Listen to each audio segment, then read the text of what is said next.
हाँ भाई, आवाज आ रही है? Yes sir.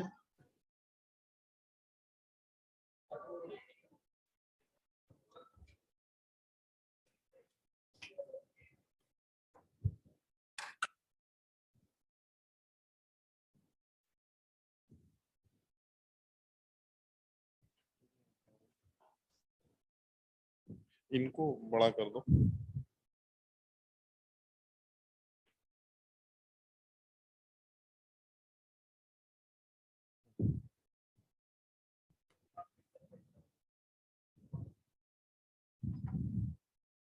सही है।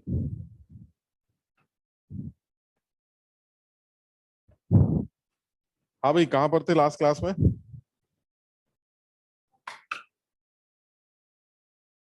तुम्हें तो नहीं पता होगा। हाँ, तुम्हें ये जवाब देना चाहिए सर, यहीं पर थे लास्ट क्लास में। लास्ट क्लास में भी यहीं पे थे। Oxy acid. तो वो तो ये हो गया था हमारा कि जिस तरह से ऑक्साइड्स हैं, उन्हीं का ट्रेंड हम फॉलो कर रहे थे ऑक्सी एसिड्स में। ऑक्साइड्स के लिए भी यही बात हुई थी कि जब आप ऊपर से नीचे गिरेंगे तो बेसिक नेचर बढ़ेगा। आप इसको याद भी कर सकते हो, हालांकि हम लोगों ने थोड़ा सा समझने की कोशिश की थी। अगर वो समझ में आता है कि ऊपर से नीचे आएंगे तो इलेक्ट्रोनेगेटिविटी कम होगी, तो ऑक्सीजन के साथ जो नेगेटिविटी का डिफरेंस है वो बढ़ता जाएगा। और अगर ऑक्सीजन के साथ नेगेटिविटी का डिफरेंस बढ़ेगा तो इस बॉन्ड के टूटने के चांसेस बढ़ जाएंगे, तो OH रिलीज होने के चांसेस बढ़ जाएंगे, तो इसका बेसिक नेचर इंक्रीज कर जाएगा। और जब आप किसी भी पीरियड में लेफ्ट से राइट मूव करेंगे तो आप ऑक्सीजन के पास जाएंगे, तो आपकी निगेटिविटी का डिफरेंस कम होता जाएगा, तो वो वाला बॉन्ड टूटने के चांसेस बढ़ जाएंगे। वो वाला कौन सा? OH वाला। तो फिर H प्लस का निकलना बढ़ जाएगा, तो एसिडिक नेचर इंक्रीज कर जाएगा। और ये सेम ट्रेंड जो था वो ऑक्सी एसिड्स का भी था। सेम ट्रेंड था ऑक्सी एसिड्स में भी। ये तो ऑक्साइड्स है, ऑक्साइड्स को पानी में डालकर जो ऑक्सी एसिड्स बनते हैं वो सेम ट्रेंड फॉलो करते हैं। उसमें भी यही निकल के आया था कि जब आप ग्रुप में ऊपर से नीचे गिरेंगे तो ऑक्सी एसिड्स का बेसिक नेचर मतलब ऑक्सी एसिड की एसिडिक स्ट्रेंथ वो कम होती जाएगी, और जब आप पीरियड में आगे चलेंगे तो ऑक्सी एसिड की स्ट्रेंथ वो इंक्रीज करती चली जाएगी। और फिर ऐसा भी एक एग्जाम्पल था जिसमें बताया गया था कि अगर कोई एक ही एलिमेंट एक से ज्यादा ऑक्सी एसिड्स बनाता हो, तो जब उस एलिमेंट की ऑक्सीडेशन स्टेट सबसे ज्यादा होगी वो ऑक्सी एसिड सबसे ज्यादा एसिडिक होगा। Just like oxides. ऑक्साइड में भी तो यही था। ऑक्साइड में जैसे एग्जाम्पल भी था, शायद इसमें होगा तो शायद यही था। इसमें देखो, जो हमारा जैसे सपोज ये वाला ऑक्साइड था या कोई भी ऑक्साइड ले लेते हैं, तो इस ऑक्साइड में अगर देखें तो एक एलिमेंट नाइट्रोजन है। यही नाइट्रोजन एक ऑक्सी एसिड बना रहा है HNO3, एक HNO2 और एक H2N2O2। ये तीन तीन एसिड्स बन रहा है इन तीनों में, और तीनों में बना कौन रहा है? नाइट्रोजन। तो आप इन तीनों की एसिडिक स्ट्रेंथ कंपेयर करने के लिए नाइट्रोजन की ऑक्सीडेशन स्टेट चेक करिए। इस जगह पर नाइट्रोजन की ऑक्सीडेशन स्टेट +5 थी, यहाँ +3, यहाँ शायद 1 आएगी या जो आएगी। तो इसका मतलब हुआ कि अगर ऑक्सीजन नाइट्रोजन की ऑक्सीडेशन स्टेट आपकी सबसे कम है तो आपका एसिडिक नेचर सबसे कम होगा, और अगर आपके अंदर नाइट्रोजन की ऑक्सीडेशन स्टेट सबसे ज्यादा है तो आपका एसिडिक नेचर सबसे ज्यादा होगा। ये बिल्कुल ऑक्साइड्स के लिए भी बोला गया। तुमने ये देखा है कि बताया गया था कि ऑक्साइड्स अगर एक ही एलिमेंट एक से ज्यादा ऑक्साइड्स बनाए तो किस ऑक्साइड का एसिडिक नेचर ज्यादा होगा? जहां उस एलिमेंट का ऑक्सीडेशन नंबर सबसे ज्यादा। और उसका एग्जांपल भी था वो MnO2, Mn3O4, Mn2O7। उसमें मैग्नीज सबसे ज्यादा ऑक्सीडेशन स्टेट Mn2O7 में शो कर रहा था, और इसलिए सबसे ज्यादा एसिडिक ऑक्साइड कौन सा था? Mn2O7। तो बिल्कुल वही केस ऑक्सी एसिड्स का भी है। अगर कोई एक एलिमेंट बहुत सारे ऑक्सी एसिड बनाता है तो उस एलिमेंट की ऑक्सीडेशन स्टेट जहां सबसे ज्यादा होगी उस ऑक्सी एसिड की एसिडिक स्ट्रेंथ सबसे ज्यादा होगी, और जहां उसके एलिमेंट की ऑक्सीडेशन स्टेट सबसे कम होगी वहां पर उसका एसिडिक स्ट्रेंथ सबसे कम। अब इसमें जैसे मैं कल भी तुमसे पूछ रहा था कि थोड़ा सा ना ऑक्सीडेशन स्टेट वाला एक मैटर है, तो अब जैसे इन बच्चों को थोड़ा बहुत पता है, हालांकि इनको भी बहुत ज्यादा कुछ आता नहीं है, तो समझो बात को, लेकिन इनको बताया गया है ये कि HNO3 के अंदर नाइट्रोजन की ऑक्सीडेशन स्टेट अगर आप चेक करते हैं तो ये निकाली जा सकती है। जैसे सपोज अगर HNO3 है तो HNO3 के अंदर ये H है, ये N है, ये O3 है। तो अगर आपको नाइट्रोजन की ऑक्सीडेशन स्टेट निकालनी है तो हाइड्रोजन जनरली +1 होता है, नाइट्रोजन को X मान लेते हैं क्योंकि हमें नाइट्रोजन की निकालनी है, और ऑक्सीजन की जनरली 2 होती, -2। तो 3 ऑक्सीजन है तो -6 हो जाएगी, यानी -6 is equal to net charge. इसके ऊपर जो नेट चार्ज है वो कितना है? 0। तो दिस इज इक्वल टू 0। इससे X की वैल्यू, यानी नाइट्रोजन की ऑक्सीडेशन स्टेट यहां कितनी है? +5 है। इसी तरह से HNO2 की निकाल के देख सकती हो तुम। HNO2 की देखोगे तो क्या आएगा? HNO2 कैसे निकालोगे? H generally 1, nitrogen is X, oxygen -2, -2 into 2 -4 is equal to 0, X is equal to +3। तो यहां पर नाइट्रोजन की ऑक्सीडेशन स्टेट आपकी +3 आ गई। ऐसे H2N2O2 को भी निकाल सकते हो। H2N2O2 की निकालोगे तो H2N2O2, इसमें हाइड्रोजन का 1 इंटू 2 दैट इज 2, नाइट्रोजन के 2 है तो 2x, और ऑक्सीजन का 2 × -2 - 4 = 0। इससे x की वैल्यू निकालोगे तो 1 आ जाए। यानी यहां पर नाइट्रोजन की ऑक्सीडेशन स्टेट +1। अब देखो नाइट्रोजन तीनों जगहों पर है, तीनों जगहों पर ये नाइट्रोजन के ऑक्सी एसिड से है, लेकिन नाइट्रोजन की ऑक्सीडेशन स्टेट सबसे कम यहां पर है, इसलिए इसका एसिडिक नेचर सबसे कम होगा। और सबसे ज्यादा एसिडिक स्ट्रेंथ किसकी होगी? HNO। ये बिल्कुल उसी तरह से जैसे ऑक्सी एसिड। मुझे ऐसा लगता है ऑक्साइड्स और ऑक्सी एसिड्स के ट्रेंड्स वो सिमिलर ही हैं, लेकिन दो अलग अलग बातें। Oxides and oxy acids they are different. Oxides में पानी डालकर ऑक्सी एसिड तैयार होते हैं और ऑक्सी एसिड से पानी निकालकर ऑक्साइड तैयार होते हैं, इसलिए ऑक्साइड्स को ऑक्सी एसिड्स का एनहाइड्राइड भी कहा जाता है। ये याद आ रही बात। और उसमें यह भी इंपॉर्टेंट था कि अगर किसी एक एसिड का, ऑक्सी एसिड का एनहाइड्राइड प्रिडिक्ट करना हो तो उसमें हमें देखना पड़ता है कि अब क्या क्या बनेगा क्या। तो आपको उस एलिमेंट के ऑक्सीडेशन स्टेट को चेक करना है ऑक्सी एसिड के अंदर, और जो उसका ऑक्साइड होगा उसके अंदर भी उस एलिमेंट की ऑक्सीडेशन स्टेट सिमिलर होनी चाहिए। तो जैसे बड़ा अजीब सा एग्जांपल, जैसे HClO4, बड़ा अच्छा एग्जांपल पूछ सकता है आईआईटी के पेपर में या नीट के पेपर में कि भाई HClO4 में बताइए ऑक्सीडेशन इसका एनहाइड्राइड क्या होगा, HClO4 का एनहाइड्राइड। तो HClO4 का एनहाइड्राइड निकालने के लिए पानी निकालना पड़ेगा, लेकिन HClO4 में से पानी एक ही हाइड्रोजन है, H2O कैसे निकलेगा? तो बड़ा कंफ्यूजिंग। तो अकल क्या लगानी है कि HClO4 में क्लोरीन की ऑक्सीडेशन स्टेट क्या है वो चेक कर लेते हैं। 7। तो अगर आपने HClO4 के अंदर क्लोरीन की ऑक्सीडेशन स्टेट देखी तो क्या निकल के आई थी क्लोरीन की ऑक्सीडेशन स्टेट? तो जैसे HClO4, इसमें क्लोरीन की अगर ऑक्सीडेशन स्टेट निकाले, अब देखो सान्या तुम बता सकते, सान्या नाम है तुम्हारा, सान्या तुम बता सकते हो। देखो हाइड्रोजन 1, क्लोरीन को X मान लेते हैं और ऑक्सीजन -2 के हिसाब से 8, तो ये हो गया -8 इज इक्वल टू, इससे X की वैल्यू आ गई +7। यानी ये क्लियर हो गया कि क्लोरीन की ऑक्सीडेशन स्टेट यहां +7। अब आपको एक ऐसा ऑक्साइड बनाना है जिसमें क्लोरीन +7 होता है, एक ही तो होता है Cl2O7। तो इसका मतलब ये हुआ ये आदमी जो है पानी को लूज करके Cl2O7 में कन्वर्ट होता होगा। सो दिस इज ऑक्साइड या फिर एनहाइड्राइड, कुछ भी बोल सकते हैं। ये एनहाइड्राइड होगा ऑफ HClO4, ये आंसर। लेकिन ये मुश्किल होता है, मतलब मुश्किल इन द सेंस जिसको आइडिया नहीं है कि भाई पानी कैसे निकलता है, तो पानी का तो कोई सोच ही नहीं सकता कि भाई इसमें से पानी निकल के ये बनेगा, ये तो इलॉजिकल सा लगता है। लेकिन समझदारी क्या है कि हमें इससे मतलब नहीं है, हम तो ये देख लेते हैं कि तुम्हारे अंदर ऑक्सीडेशन स्टेट क्या है, फिर मैं वही ऑक्साइड बनाऊंगा तुम्हारा जिसमें ऑक्सीडेशन स्टेट कॉमन आएगी, बस खत्म। ठीक है, तो देखो अब ये जो चैप्टर था, इस चैप्टर में बस एक छोटी सी बात और डिस्कस कर लेते हैं जो करनी चाहिए, और उसके बाद फिर इस चैप्टर को चेंज कर देंगे। लेकिन इस चैप्टर को तुम खत्म तभी मानोगे जब तुम खत्म करोगे, क्योंकि ये चलता रहेगा। मतलब तुम खुद ही देख लो, पीरियोडिक टेबल कोई छोटी चीज नहीं।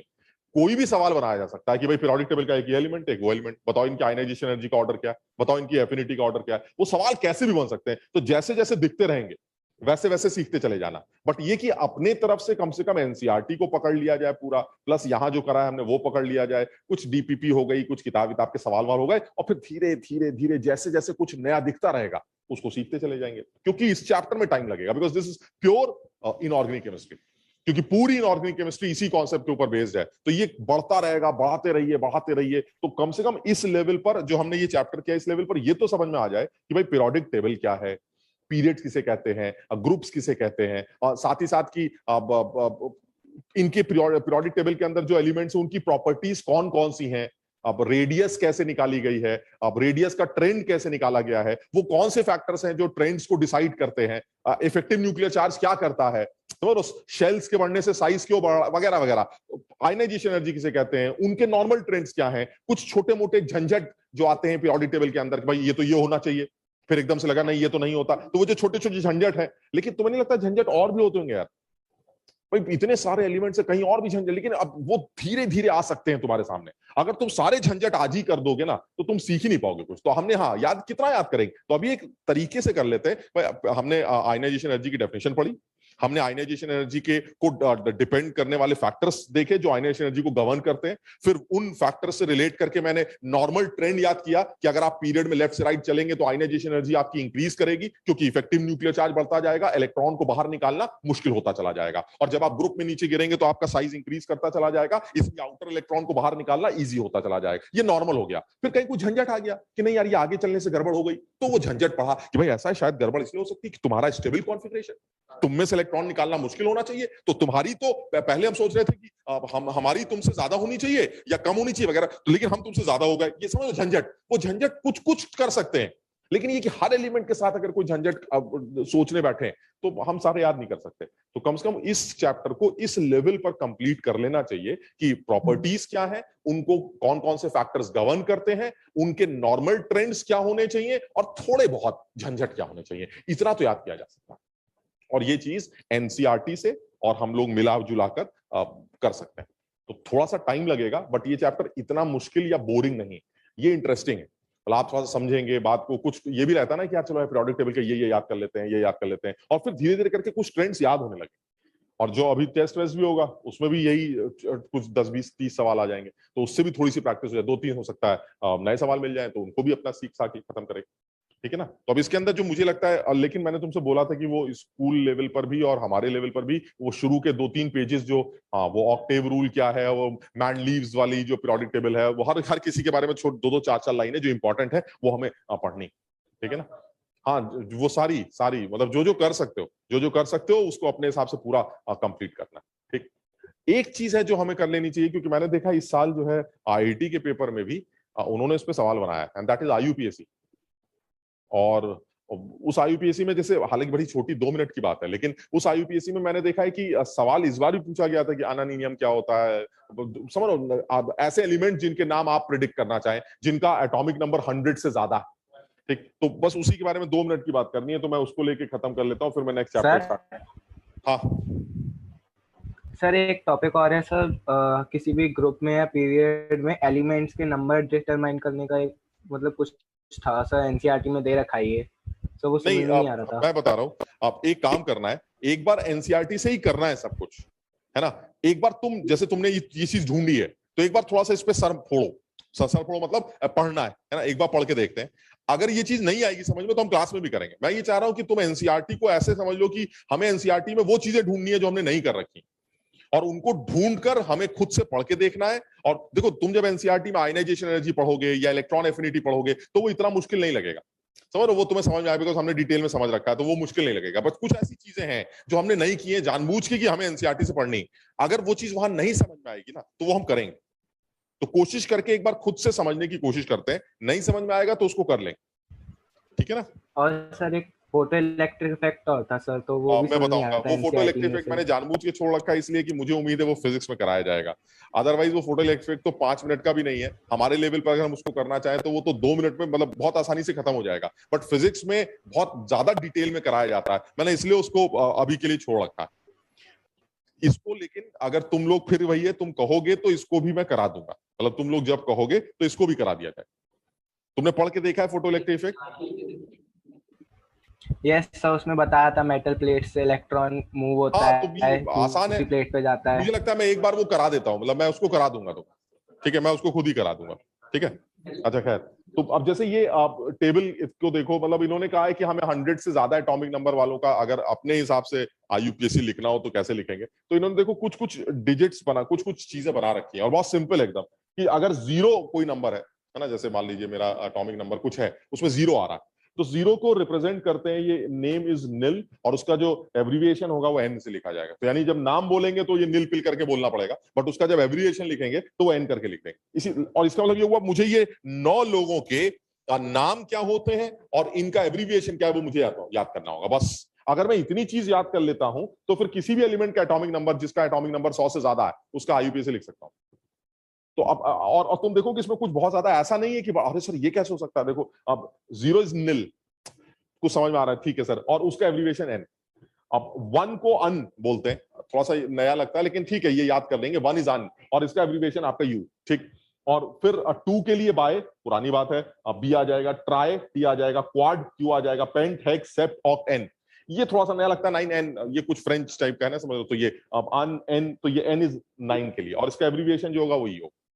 अब आप इसका कोई भी एटॉमिक नंबर ले लीजिए, आप कुछ भी बना सकते हैं, कुछ भी कर सकते हैं, लेकिन उसके लिए सिर्फ ये याद करना है। और इसमें भी ज्यादा कुछ याद नहीं करना है, काफी हद तक समझ में आता है कि क्वाड है ना, सर क्वाड बोलना है 4 को, थोड़ा सा ध्यान रखना है। इसी तरह से 9 को एन बोलना है, ये याद रखना है। और हेप्ट सेप्ट हेक्स तो हमें पता ही होते हैं। तो जैसे मान लीजिए अगर किसी भी आदमी का एटॉमिक नंबर आपको खुद ही उसका नाम निकालना है या उसका एब्रिविएशन, उसका सिंबल लिखना है, तो कैसे लिखेंगे। सपोज 104 है, अब 104 में एक तो एक आया, एक की शुरुआत, अगर मैं इसका ये नंबर लिखना चाहूं, ठीक, तो क्या लिखूंगा, एक इज अन, और अन का क्या लेते थे, यू, तो यू ले लिया, ठीक। अच्छा, अब 0 इज निल, निल का एन लेते थे तो ये एन ले लिया, और 4 इज क्वाड, क्वाड का क्यू लेते थे तो this is U N Q. So the symbol of this 104 according to IUPAC is U N Q.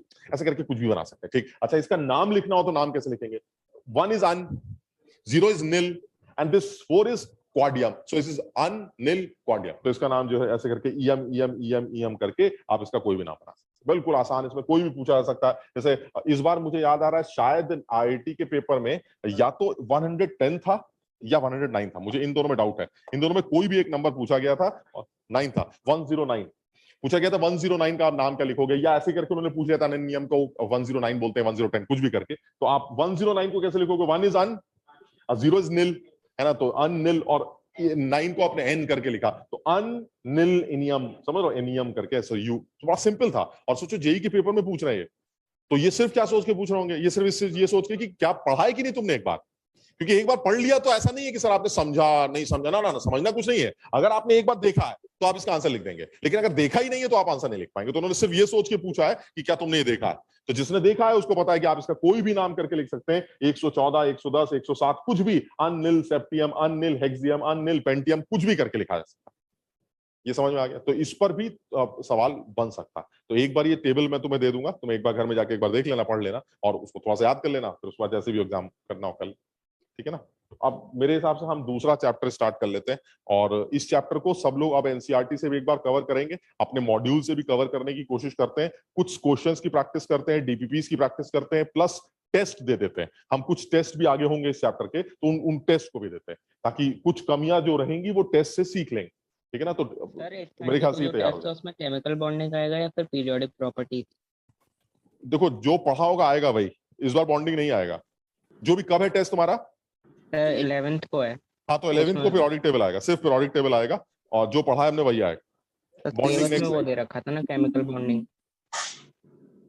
NEET के पेपर में नहीं, पीरियोडिक ही आएगा, बॉन्डिंग नहीं हुई है अभी, तो इसलिए अब पीरियोडिक ही देगा। मतलब अब जेई के पेपर में तो पीरियोडिक ही आएगा, ये तो कंफर्म है। अब तुम्हारा नीट वाला क्योंकि एक ऑनलाइन भी चलता है, तो हो सकता है उनका अगर बॉन्डिंग कुछ हो गया हो तो मैं वो पता करके बता दूंगा, नहीं तो तुम ये जेई वाला ही पेपर दे देना। ये ऑफलाइन पेपर होता है या ऑनलाइन आता है? ऑनलाइन होता है। ऑनलाइन। तो एक बार पता कर लेते हैं कि तुम्हारे यहाँ बॉन्डिंग आ रहा है कि, देखो बॉन्डिंग आ रहा है तो तुम करना ही नहीं, तो तुमने पढ़ा ही नहीं। अगर स्कूल पे थोड़ा बहुत पढ़ रखा है तो पेपर दे सकते हो, मतलब पेपर देने में कोई बुराई नहीं है। बट ये कि टेस्ट तो तुम्हारा पीरियोडिक का ही होना चाहिए, बिकॉज तुमने तो यहाँ क्लासेस की, तो पीरियोडिक में क्या सीखा है वो टेस्ट से पता चले। तो मेरे हिसाब से पीरियोडिक का टेस्ट देना चाहिए। 30 सवाल आते हैं तुम्हारे यहाँ, तो 30 सवाल होंगे, आराम से कोशिश करो, और सब बिल्कुल ऐसा नहीं कि बहुत मुश्किल कुछ होता है। अब तुम अगर थोड़ा बहुत ये सब पढ़ के गए हो तो तुम्हें पेपर इजी लगेगा, अच्छी तरह से पेपर कर सकते हो। लेकिन पेपर दोगे तो, अगर नहीं दोगे तो फिर कोई फायदा नहीं। हाँ, पेपर जरूर दिया करो, पेपर मत छोड़ा करो। तो चलिए अब इसी में थोड़ा सा आगे बढ़ जाते हैं। अब नेक्स्ट चैप्टर की हेडिंग डालते हैं केमिकल बॉन्डिंग। अब तुम सब लोग पहले तो ये बताओ कि एक एलिमेंट बॉन्डिंग करता क्यों? हाँ, अपना ऑक्टेट, अपना इलेक्ट्रॉनिक कॉन्फ़िगरेशन फुलफिल करने के लिए, मतलब केमिकल बॉन्डिंग से स्टेबल कॉन्फ़िगरेशन अटेन होता है ऐसे। अच्छा, ऑक्टेट कंप्लीट होता है, ऐसा तो तुम लोग कह रहे हो, ऐसा होता तो नहीं। मैं बताता तुम्हें, तुम ये सोच जो है ना, ये जनरली बच्चों की रहती है कि अब बॉन्डिंग करते हैं तो हमारा कॉन्फ़िगरेशन स्टेबल कॉन्फ़िगरेशन बन जाता है। अगर अकेले रहेंगे तो कॉन्फ़िगरेशन स्टेबल नहीं, लेकिन अगर बॉन्ड बना लेंगे तो हमारा कॉन्फ़िगरेशन स्टेबल बन जाएगा। मतलब अगर ऐसा है तो फिर तुम बताओ, जिनका कॉन्फ़िगरेशन ऑलरेडी स्टेबल, उनको तो बॉन्ड नहीं बनाना चाहिए ना। मतलब भाई तुम ये कह रहे हो कि भाई सर आप इसलिए बॉन्डिंग करेंगे क्योंकि आप ये चाहते हैं कि आपका स्टेबल कॉन्फ़िगरेशन आ जाए। स्टेबल कॉन्फ़िगरेशन का मतलब है आपका ऑक्टेट कंप्लीट हो जाए, है ना, आपका आउटर शेल कंप्लीट हो जाए, यही आपका क्राइटेरिया है। और अगर आपसे मैं बोलूं कि नहीं यार बेटा मेरा तो ऑक्टेट ऑलरेडी कंप्लीट है, मैं तो स्टेबल हूं, तो क्या मुझे बॉन्ड बनाना चाहिए? नहीं।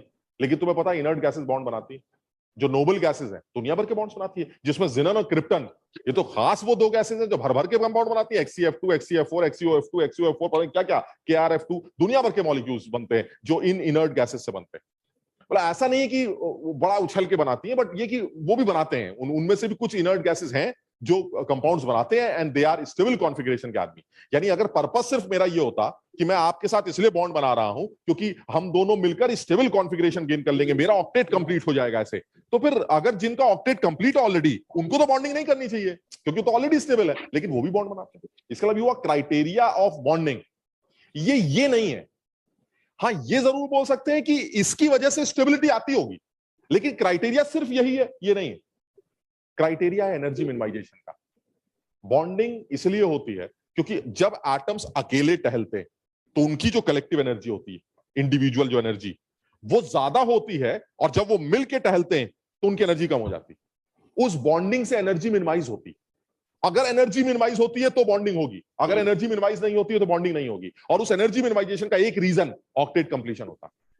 यानी अगर मेरा ऑक्टेट कंप्लीट हो रहा है तो मेरी एनर्जी मिनिमाइज होगी, जिसकी वजह से बॉन्डिंग का एक रीजन माना जा सकता है। लेकिन बॉन्डिंग सिर्फ ऑक्टेट कंप्लीशन के लिए होती है, ये गलत। मतलब तुम समझ लो, vice versa is not true.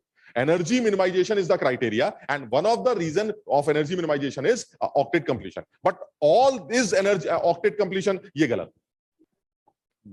ऐसे दुनिया भर के मॉलिक्यूल्स हैं जिनमें सेंट्रल एटम का ऑक्टेट कंप्लीट नहीं, लेकिन वो एग्जिस्ट करते हैं। ऐसे दुनिया भर के मॉलिक्यूल है। मैं एक एग्जांपल से बताऊंगा, हालांकि तुम अभी बहुत ज्यादा नहीं समझ पाओगे, धीरे धीरे तुम्हें ये बातें यहां समझ में आएंगी। तुम अगर जानते हो तो बोरॉन जो होता है उसका कॉन्फ़िगरेशन होता है 2,3। ये इस बात से कोई लेना देना नहीं है, अभी हम इस बारे में बात करेंगे, ठीक। तो बोरॉन जो है उसका कॉन्फ़िगरेशन जो boron is 5 and this is 2,3। So the outer shell में यू हैव 3 इलेक्ट्रॉन्स, ठीक। तो ये बोरॉन हो गया, इसके ये 3 इलेक्ट्रॉन्स हो गए, 1 2 3। अब मैंने बोरॉन के सामने रख दिया हाइड्रोजन या क्लोरीन, ठीक। तो तुम ये बताओ, बोरॉन जब फ्लोरीन के साथ, क्लोरीन के साथ या हाइड्रोजन के साथ बॉन्ड बनाएगा तो कैसा बॉन्ड बनाएगा? सर देखिए, एक बॉन्ड ये बन जाएगा, एक मेरा इलेक्ट्रॉन, एक बॉन्ड आपके साथ ओवरलैप करके आपके साथ, एक आपके साथ, ये आपका क्लोरीन एटम है, ये भी क्लोरीन एटम है, ये भी क्लोरीन एटम, यानी आपने क्या बनाया है? BCl3। अब आप ये बताइए, अगर ये बॉन्डिंग हुई तो बोरॉन का ऑक्टेट कंप्लीट होना चाहिए ना। और BCl3 तो एग्जिस्ट करता है सर, ऐसा तो है नहीं कोई नया आदमी है, एग्जिस्ट करता है, बिल्कुल एग्जिस्ट करता है। तो अगर ये एग्जिस्ट करता है तो बोरॉन का ऑक्टेट कंप्लीट होना चाहिए। आप खुद देख लीजिए बोरॉन के पास अभी टोटल कितने इलेक्ट्रॉन्स हैं। एक इसका अपना था, एक शेयर कर लिया 2, एक इसका अपना था, एक शेयर कर लिया 2, एक इसका अपना था, एक शेयर कर लिया 2, कुल मिला के 6 इलेक्ट्रॉन्स। यानी बोरॉन ये बोल रहा है, भाई साहब मैं बनता हूं, ये BCl3 एग्जिस्ट करता है, लेकिन बोरॉन का ऑक्टेट फिर भी कंप्लीट नहीं। यानी ऐसे, और ये तो सिर्फ एक एग्जांपल ले रहा हूं, ऐसे दुनिया भर के मॉलिक्यूल्स हैं जो एग्जिस्ट करते हैं जिसमें सेंट्रल एटम का ऑक्टेट कंप्लीट नहीं है, लेकिन फिर भी वो एग्जिस्ट करते हैं। इसका मतलब अगर ऑक्टेट कंप्लीशन ही सब कुछ होता तो ऐसे मॉलिक्यूल्स एग्जिस्ट नहीं करने चाहिए थे जो जिनके सेंट्रल एटम का ऑक्टेट कंप्लीट नहीं। दूसरी बात, ऐसे दुनिया भर के मॉलिक्यूल्स हैं जिनमें सेंट्रल एटम का ऑक्टेट एक्सीड कर जाता है, 8 की जगह 10, 8 की जगह 12। ऐसा तो नहीं होना चाहिए। अगर ऑक्टेट कंप्लीशन ही सब कुछ है तो 8 का 12 कैसे कर दिया आपने? 8 ही होना चाहिए, ना 8 से कम ना 8 से ज्यादा। अगर बॉन्डिंग हुई तो आप 8 होने चाहिए, बात खत्म। यही रीजन होना चाहिए, जबकि ऐसा नहीं। वो कह रहे भाई समझे बात को, बॉन्डिंग का क्राइटेरिया ऑक्टेट कंप्लीशन नहीं था, बॉन्डिंग का क्राइटेरिया एनर्जी मिनिमाइजेशन का था। अगर एनर्जी मिनिमाइज हो रही तो मैं बॉन्ड बनाऊंगा, उस ऑक्टेट कंप्लीट हो या ना हो, ये रीजन नहीं। हाँ, अगर ऑक्टेट भी कंप्लीट हो रहा हो तो एनर्जी मिनिमाइज होगी, मैं मानता हूं, लेकिन एनर्जी तभी मिनिमाइज होगी जब ऑक्टेट कंप्लीट होगा, ऐसा नहीं। तुम ये सोच सकते हो यहां एनर्जी मिनिमाइजेशन क्यों है? आप थोड़ा सा अकल लगाइए। ये बताइए, बोरॉन का अपना न्यूक्लियस होगा, बोरॉन के पास अपना न्यूक्लियस है, सपोज ये ले लेते हैं, और इसी तरह से ये जो दूसरा एलिमेंट है क्लोरीन व्लोरीन, इसका भी अपना न्यूक्लियस होगा, ये मान लेते हैं। अब तुम ये बताओ, अब जो तुमने ये जो इलेक्ट्रॉन शेयर किए, ये जो शेयर्ड इलेक्ट्रॉन्स हैं, पहले बोरॉन का जो अपना इलेक्ट्रॉन था उसको कौन अट्रैक्ट करता था? बोरॉन का न्यूक्लियस। और इस एलिमेंट का, क्लोरीन का जो अपना इलेक्ट्रॉन था उसको कौन अट्रैक्ट करता था? क्लोरीन का न्यूक्लियस। अब हुआ क्या, जब दोनों बॉन्ड बना देंगे तो एक ये बोरॉन का न्यूक्लियस और एक ये क्लोरीन का न्यूक्लियस, और ये जो शेयर्ड इलेक्ट्रॉन्स है वो दोनों बीच में आ गए। तो अब इन शेयर्ड इलेक्ट्रॉन्स को दोनों लोग अट्रैक्ट करेंगे, दोनों न्यूक्लियस। अगर शेयर्ड इलेक्ट्रॉन्स को दोनों न्यूक्लियस अट्रैक्ट करेंगे तो ज्यादा एनर्जी रिलीज होगी, समझो। यानी पहले क्या था, मेरे इलेक्ट्रॉन को मेरा न्यूक्लियस खींचता है, तुम्हारे इलेक्ट्रॉन को तुम्हारा न्यूक्लियस खींचता है, टहलते रहो, अलग अलग घूमते रहेंगे। लेकिन जैसे ही पास में आएंगे और बॉन्ड बनाएंगे तो जो शेयर्ड इलेक्ट्रॉन्स है वो बीचों बीच आ जाएंगे। तुम्हारा न्यूक्लियस इधर, तुम्हारा न्यूक्लियस इधर, और इलेक्ट्रॉन शेयर्ड बीच में। वो जो बीच वाले शेयर्ड इलेक्ट्रॉन्स हैं वो इस वाले न्यूक्लियस और इस वाले न्यूक्लियस से इंटरैक्ट करेंगे। अब वो ज्यादा टाइटली बॉन्डेड होंगे क्योंकि वो दोनों तरफ के न्यूक्लियस से इंटरैक्ट कर रहे हैं, जिसकी वजह से ज्यादा एनर्जी रिलीज होगी, और ज्यादा एनर्जी रिलीज होने की वजह से जो खुद मॉलिक्यूल है उसकी खुद की एनर्जी कम हो जाएगी। और एनर्जी के मिनिमाइजेशन से स्टेबिलिटी बढ़ेगी, जिसकी वजह से भले ही ऑक्टेट मेरा पूरा ना हो रहा हो लेकिन मैं एग्जिस्ट करूंगा, क्योंकि बोरॉन और 3 क्लोरीन अगर अकेले अकेले टहलते तो उनकी एनर्जी ज्यादा होती, जब ये बोरॉन और क्लोरीन मिलकर टहलते हैं तो एनर्जी मिनिमाइज होती। So the reason of bonding is not octet completion, it is only energy minimization. One of the reason of energy minimization is octet completion also. कुछ समझ पाए? हाँ रिपल भी करें, लेकिन वही ना, किसी एक लेंथ पर आके रुक जाएंगे, समझ लो, and that is the bond length. वो बॉन्ड लेंथ होगी हमारी, ठीक, तो वो पॉइंट ऐसा पॉइंट होगा जिसमें सब मिला जुला के स्टेबिलिटी आएगी। हाँ बिल्कुल, नहीं वो तो रहेगी, मतलब बोरॉन और क्लोरीन में क्लोरीन की नेगेटिविटी ज्यादा है तो शेयर्ड इलेक्ट्रॉन्स क्लोरीन की तरफ थोड़े ज्यादा रहेंगे। ये जो शेयर्ड इलेक्ट्रॉन्स हैं ये क्लोरीन की तरफ थोड़े ज्यादा रहेंगे, लेकिन फिर भी अट्रैक्टेड दोनों न्यूक्लियस से रहेंगे। ये दोनों न्यूक्लियस से इंटरैक्ट करेंगे, जिसकी वजह से एनर्जी का इवोल्यूशन होगा और स्टेबिलिटी इंक्रीज करेगा। कुछ समझ पा रहे हो? हाँ भाई, ये समझ में आया आगरा वाले? Yes sir. स्पंदना ठीक है? Yes sir. अरे अर्शदीप, आज दो दो तुम लोग, 2 अर्शदीप हैं आज। No sir. अबे 2 अर्शदीप है भाई, क्रिश तो एक ही है। ये हमारा ही वाला क्रिश है क्या, इस क्लास का जो है? अच्छा, और कौन है इस क्लास का? आदर्श ओझा भी है, वो यहाँ का नहीं। आशीष सिकारवर, वो भी यहाँ का नहीं। लवली तो पुरानी। दृष्टि मीना, दृष्टि बाहर बैठी, ये क्या कर रहे हैं? अच्छा ये ठीक, अच्छा ये समझ पाई ये वाली बात। अच्छा, अब एक रफ आइडिया सा लग गया कि भाई बॉन्डिंग जो है एटम्स करते हैं और उनका पर्पस होता है कि जो है थोड़ा सा स्टेबिलिटी गेन करें। चलिए छोड़ देते हैं, अब काम की बात करते हैं। बॉन्डिंग होती किस किस तरह की है? अब ये बॉन्डिंग तुमने स्कूल लेवल पर हल्का सा पहले भी पढ़ा है, 8th में 9th में हल्का हल्का बता देते हैं। हम उसी के बारे में बिल्कुल पहले बेसिक बात करेंगे। सबसे पहले आयनिक बॉन्ड के बारे में बात करेंगे। अब देखो, आयनिक बॉन्ड के बारे में वैसे तो मैंने काफी कुछ यहाँ लिख दिया, 2-3 लाइनें, लेकिन तुम्हारे लिए जो इंपॉर्टेंट स्कूल लेवल पर था वो 2 पॉइंट है। मुझे जो ज्यादा इंपॉर्टेंट लगता है तुम्हारे इस लेवल पर, वो लास्ट वाला line, and that is lattice. हम लैटिस के बारे में बात करेंगे। तुम्हें बताओ, 2 आदमी एक दूसरे के अगल बगल आके खड़े है ना, और वो बात ये कर रहे हैं कि चलो यार कोशिश करके बॉन्ड बनाते हैं। वो क्या क्राइटेरिया होगा कि दोनों लोग आपस में मिलकर आयनिक बॉन्ड बनाए? सबसे पहले तो आयनिक बॉन्ड की क्लैरिटी होनी चाहिए। आयनिक बॉन्ड की क्लैरिटी ये है कि this is not sharing, this is complete transfer.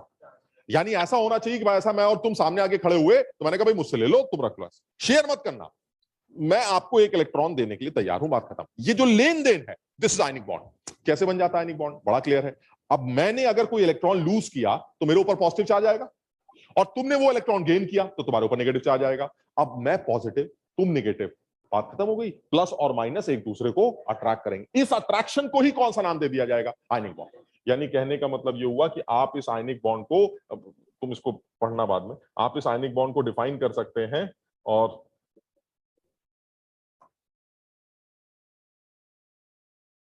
तो अपने हिसाब से पहले कर लेते हैं। अगर मैं आयनिक बॉन्ड की बात करूं तो जैसे एग्जांपल के तौर पे बात करते हैं, जैसे Na ले लेते हैं। तुम जानते हो Na का जो कॉन्फ़िगरेशन है वो 2,8,1 होता है, 1s2 2s2 करके ऐसे लिख सकते हैं। और जो हमारा Cl है, मान लीजिए Cl17 होता है, तो इसका कॉन्फ़िगरेशन 2,8,7 होता है, और 1s2 2s2 करके भी लिखा जा सकता है। ठीक, अब ये देखिए, ये दोनों लोग एक दूसरे के अगल बगल आके खड़े हो गए, तो क्या लगता है? Na ये कहेगा यार किसी तरह से अगर मैंने अपना एक इलेक्ट्रॉन छोड़ दिया तो मैं स्टेबल कॉन्फ़िगरेशन गेन कर लूंगा, और वो तुमने कहीं पकड़ लिया तो तुम स्टेबल कॉन्फ़िगरेशन गेन कर लोगे 2,8,8। तो इसका मतलब ये हुआ कि Na ये कहता है कि भाई देखिए ऐसा है, मैं जो हूं Na 2,8,1 सबसे पहले Na प्लस में कन्वर्ट हो जाऊंगा, और Na प्लस बनते ही मैं 2,8 बन जाऊंगा। और Cl कहेगा मैं एक इलेक्ट्रॉन एक्सेप्ट कर लूंगा, एक्सेप्ट करते ही मैं 2,8,8 हो जाऊंगा। और इस तरह से Na प्लस और Cl माइनस का जो इंटरेक्शन होगा, इस इंटरेक्शन से जो बॉन्ड बनेगा उसे आयनिक बॉन्ड बोले।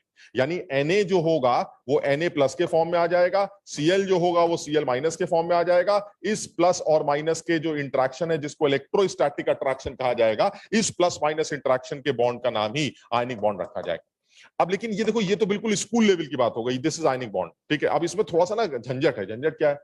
एक आदमी ये कह रहा है कि मैं आसानी से इलेक्ट्रॉन लूज करूंगा, और एक आदमी कह रहा है मैं आसानी से इलेक्ट्रॉन गेन करूंगा। जो एलिमेंट आसानी से इलेक्ट्रॉन लूज करता है वो लो आयनाइजेशन एनर्जी शो करता है, और जो आसानी से इलेक्ट्रॉन गेन करता है वो हाई एफिनिटी शो करता है। इसका मतलब ये हुआ, ऐसे 2 आदमी जिसमें एक आदमी ये कह रहा है कि मेरी आयनाइजेशन एनर्जी बहुत बेकार, और दूसरा एक ऐसा आदमी जो कह रहा है मेरी एफिनिटी जबरदस्त। समझ लीजिए अगर ये दोनों एक दूसरे के करीब आ गए तो पक्का कौन सा डंडा बनने वाला है? Ionic bond.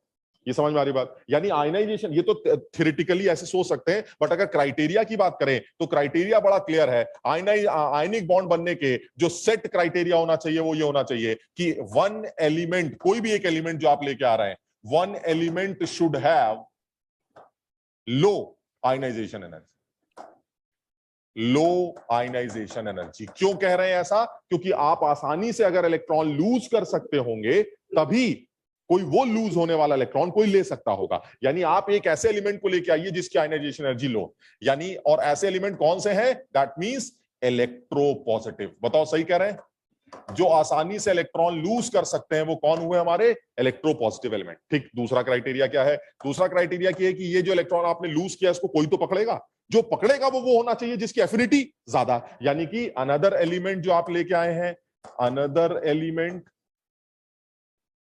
should have high electron affinity। और ऐसा किन लोगों के साथ होता है? इलेक्ट्रोनेगेटिव एलिमेंट्स के साथ। यानी एक ऐसा आदमी जो कि इलेक्ट्रोपॉजिटिव है और एक ऐसा आदमी जो इलेक्ट्रोनेगेटिव है, वो दोनों जब एक दूसरे के बगल में आएंगे तो पक्का एक देगा एक लेगा, और इस कैटायनिक एनायनिक इंटरेक्शन से एक बॉन्ड बनेगा जिसको आप आयनिक बॉन्ड बोलेंगे। लेकिन अब इसमें एक बड़ी अजीब सी बात आती है। Na एक इलेक्ट्रॉन देके Na प्लस बनेगा और Cl एक इलेक्ट्रॉन देके Cl माइनस बनेगा।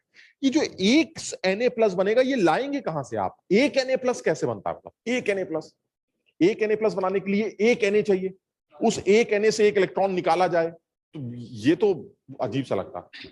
एक्चुअली Na प्लस बहुत सारे, Cl माइनस बहुत सारे, और ये जब आपस में इंटरेक्ट करते हैं तो एक जायंट बिल्डिंग बनती है जिसको लैटिस कहा जाता है। समझो, ये एक नया टर्म है जो तुम्हारे 11th में इंट्रोड्यूस किया गया तुम्हारे लिए, जिसके ऊपर लंबा डिस्कशन होना चाहिए, क्योंकि हमें तो लैटिस एनर्जी कैलकुलेट करनी भी सीखनी। इस लेवल पर अगर हम बात कर रहे हैं तो हमें डिटेल में इस बारे में समझना पड़ेगा। सिर्फ एक चीज, जो तीसरा क्राइटेरिया आ रहा है, पहला क्राइटेरिया बहुत पुराना क्राइटेरिया है कि एक ऐसा आदमी लेके आओ जिसकी आयनाइजेशन एनर्जी कम है, दैट इज इलेक्ट्रोपॉजिटिव एलिमेंट। दूसरा क्राइटेरिया, एक ऐसा आदमी लेके आओ जिसकी एफिनिटी जबरदस्त है, दैट इज इलेक्ट्रोनेगेटिव एलिमेंट। ऐसे दो लोग जब साथ में आते हैं तो आयनिक बॉन्ड बनता है। ठीक, हमने तीसरा एक और क्राइटेरिया डाला है। तीसरा क्राइटेरिया है इस तरह के इंटरेक्शन से जो लैटिस तैयार हुआ है, अभी मैं दिखाता हूं लैटिस, जो लैटिस तैयार हुआ है उस लैटिस की लैटिस एनर्जी भी ज्यादा होनी चाहिए। ये है तीन क्राइटेरिया बॉन्ड बनने के। जितनी ज्यादा लैटिस एनर्जी होगी उतना ज्यादा आयनिक बॉन्ड बनने के चांसेस बढ़ जाए। मैं बताता हूं लैटिस एनर्जी किन किन फैक्टर्स वगैरह भी डिपेंड करेगी, अभी बात करें तो। यानी कहने का मतलब ये हुआ कि पहला क्राइटेरिया पुराना क्राइटेरिया है लो आयनाइजेशन एनर्जी का, दूसरा क्राइटेरिया पुराना क्राइटेरिया है हाई इलेक्ट्रॉन एफिनिटी का, और तीसरा है द लैटिस एनर्जी। अभी हम सिर्फ इसको लिख रहे हैं, फिर समझते हैं इस बात को। द लैटिस एंथैल्पी या एनर्जी जो भी लिखना है, the lattice enthalpy of the formed lattice due to interaction of cations and anions should be high। ये तीन क्राइटेरिया होने चाहिए जो आयनिक बॉन्ड को रिप्रेजेंट करते हो। इसमें पहला पुराना है, हम जानते हैं आयनाइजेशन एनर्जी लो किसकी होती, किसकी आयनाइजेशन एनर्जी लो होगी? पीरियोडिक टेबल में वो कौन से लोग हैं जिनकी आयनाइजेशन एनर्जी लो होगी? जो इलेक्ट्रॉन लूज कर सकते हैं, यानी चाहते हैं इलेक्ट्रॉन लूज करना, यानी ऐसे लोग जिनके आउटर शेल में कम से कम इलेक्ट्रॉन हो। मेटल्स, शुरू वाले लोग, फर्स्ट ग्रुप सेकंड ग्रुप, आसानी से इलेक्ट्रॉन लूज कर सकते हैं। और वो कौन से पीरियोडिक टेबल में लोग हैं जो कहते हैं लाओ लाओ लाओ जल्दी से दो, स्टेबल हो जाएंगे? वो उधर वाले लोग, जो वो हमारे वो 17 ग्रुप वाले, 16 ग्रुप वाले, जो ये कहते हैं भैया ऐसा है बाहर एक इलेक्ट्रॉन की कमी, एक इलेक्ट्रॉन दे दो काम चल जाएगा। ये देखिए आप एक दे दोगे तो स्टेबल हो जाएंगे। ये कौन से लोग होते हैं हमारे? ये वो लोग होते हैं जो हमारे हेलोजेंस टाइप के या उधर वाले। यानी एक आदमी लाओ इधर वाला और एक आदमी लाओ उधर वाला, ये कहेगा आसानी से दे दूंगा, वो कह रहे हैं आसानी से ले लूंगा। हमने कहा फिर तो बात ही खत्म हो गई। एक आसानी से इलेक्ट्रॉन देके प्लस बन जाएगा, एक आसानी से इलेक्ट्रॉन लेके माइनस बन जाएगा, और प्लस और माइनस आपस में इंटरेक्ट करेंगे जिसको आप आयनिक बॉन्ड का नाम दे देंगे। इसमें इस इंटरेक्शन से एक लैटिस बनता है, जायंट बिल्डिंग बनती है, और उस जायंट बिल्डिंग की अपनी एक एनर्जी होती है जिसको लैटिस एनर्जी कहा जाता है। वो भी हाई होनी चाहिए। अगर वो हाई है तो भी आयनिक बॉन्ड बनने के चांसेस बढ़ जाते हैं। ये तीसरा क्राइटेरिया। अब ये बिल्डिंग क्या है मैं उसके बारे में बात करता हूं, पहले इसको नोट कर लो तुम। ये वैसे मैंने लिखा भी हुआ है, छपा हुआ है, तुम उससे भी देख लें, लेकिन थोड़ा सा लिखते हो तो थोड़ा सा आसान हो जाता है।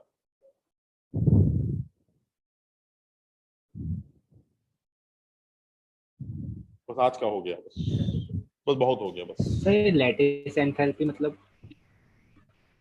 क्या कह रहे हो आदित्य? Sir lattice enthalpy. हाँ मैं अभी बात करता हूँ, एक अभी सिर्फ एक लाइन लिख दी है मैंने, अब मैं लैटिस को और लैटिस एंथैल्पी को समझता हूँ जरा। लैटिस एंथैल्पी भी बोल सकते हो, लैटिस एनर्जी भी बोल सकते हो। एंथैल्पी इज एनर्जी, ठीक है ना? तो अब जरा से इसके बारे में बात करते हैं।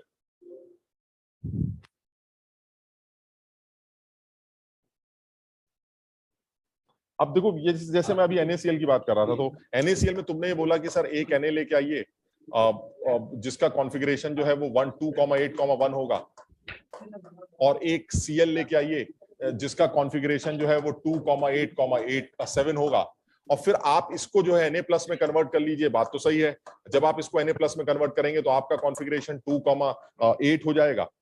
और दूसरे वाले की अगर बात करते हैं तो दूसरे वाले को भी आप एक इलेक्ट्रॉन दे देंगे, और एक इलेक्ट्रॉन देने के बाद वो आपका Cl- बन जाएगा, और Cl- बनने के बाद भी वो स्टेबल कॉन्फ़िगरेशन गेन कर लेगा। यानी हो ये रहा है कि इसने एक इलेक्ट्रॉन दिया है और वो एक इलेक्ट्रॉन जो है हमने ले लिया।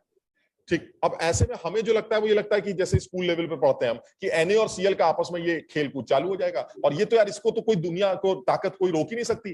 कैटायंस और एनायंस को आपस में बातचीत करने से तो कोई नहीं रोक सकता, तो ये बातचीत तो चलेगी चलेगी। तो इस इंटरेक्शन को आप आयनिक बॉन्ड का नाम देते थे, ठीक। लेकिन एक्चुअली ऐसा है नहीं, एक Na+ और एक Cl जैसा कुछ नहीं होता। आप एक मोल Na+ मतलब बहुत सारे Na+ और बहुत सारे Cl मिलकर इनके इंटरेक्शन से स्टार्ट होते हैं, और उस इंटरेक्शन की एक बड़ी सी जायंट बिल्डिंग का एक छोटा सा कमरा मैं तुम्हें दिखाने जा रहा हूं। बड़ी सी बिल्डिंग का एक छोटा सा कमरा, मतलब बड़ी सी बिल्डिंग का छोटा सा कमरा मतलब कुछ ऐसे समझते हैं जैसे ये हर कॉर्नर पर ये एक एटम, एक आयन, और हर क्यूब के फेस के सेंटर पर भी एक ion. This is giant lattice जो NaCl का तैयार हो रहा है।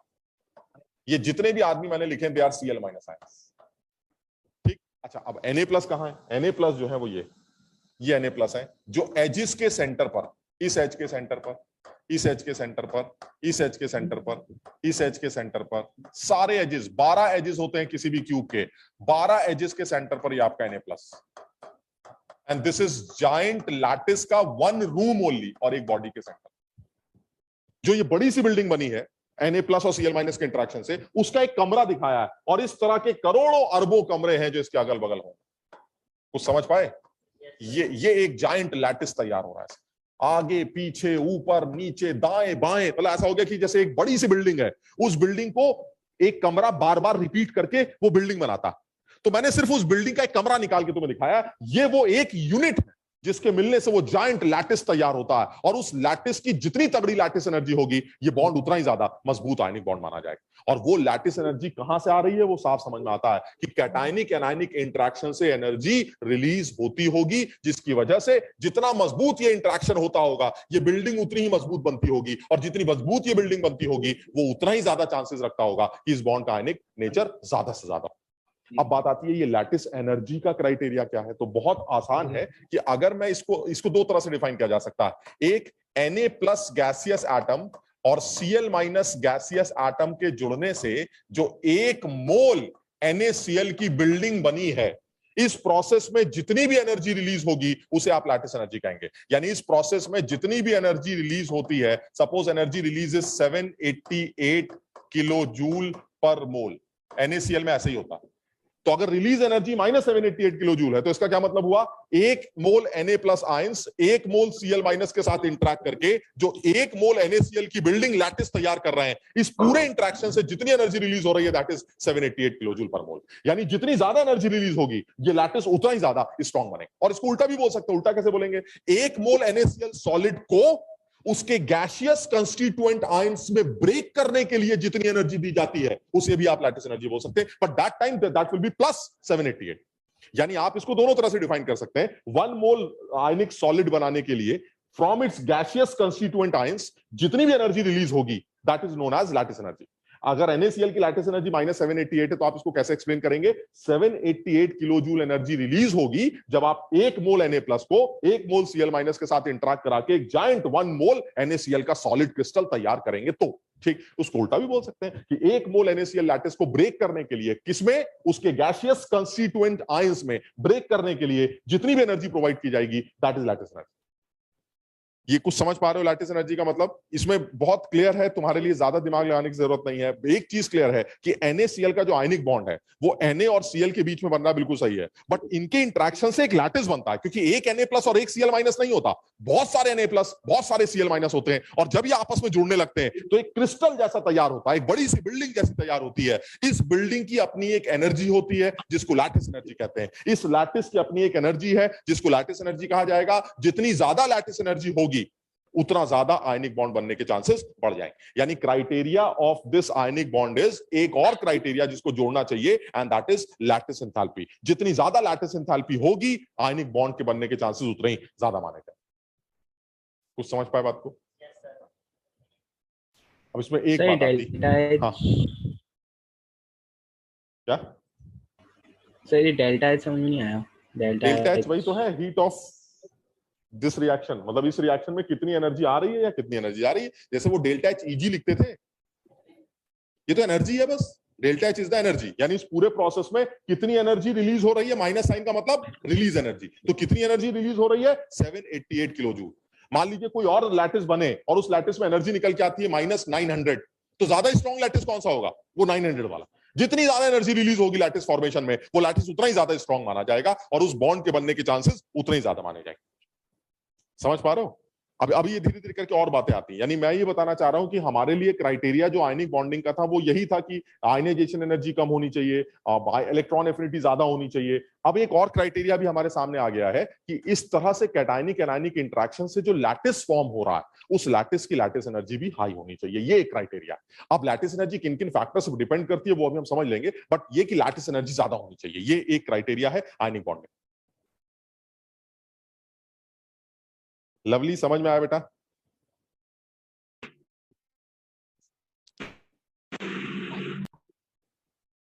लवली, तुम फिर ट्रक में बैठी हो? No sir. आवाज नहीं आई। सर अभी आ रही है? हाँ, अब आ रही है। समझ में आया? यस सर, आ गया। ठीक। आशीष, समझ में आया बेटा? Yes sir. गाना बजाता है? नहीं, तो शरीफ बच्चा। अक्षरा,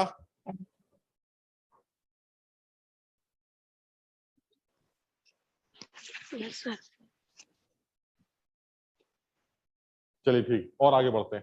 अब बात करते हैं, ये चीजें जो मैं बोल रहा हूँ ये लिखा हुआ है, मतलब तुम्हें ये सब प्रिंटेड फॉर्म में मिल जाएगा, तो तुम इसको समझ भी सकते हो। जैसे अगर देखो तो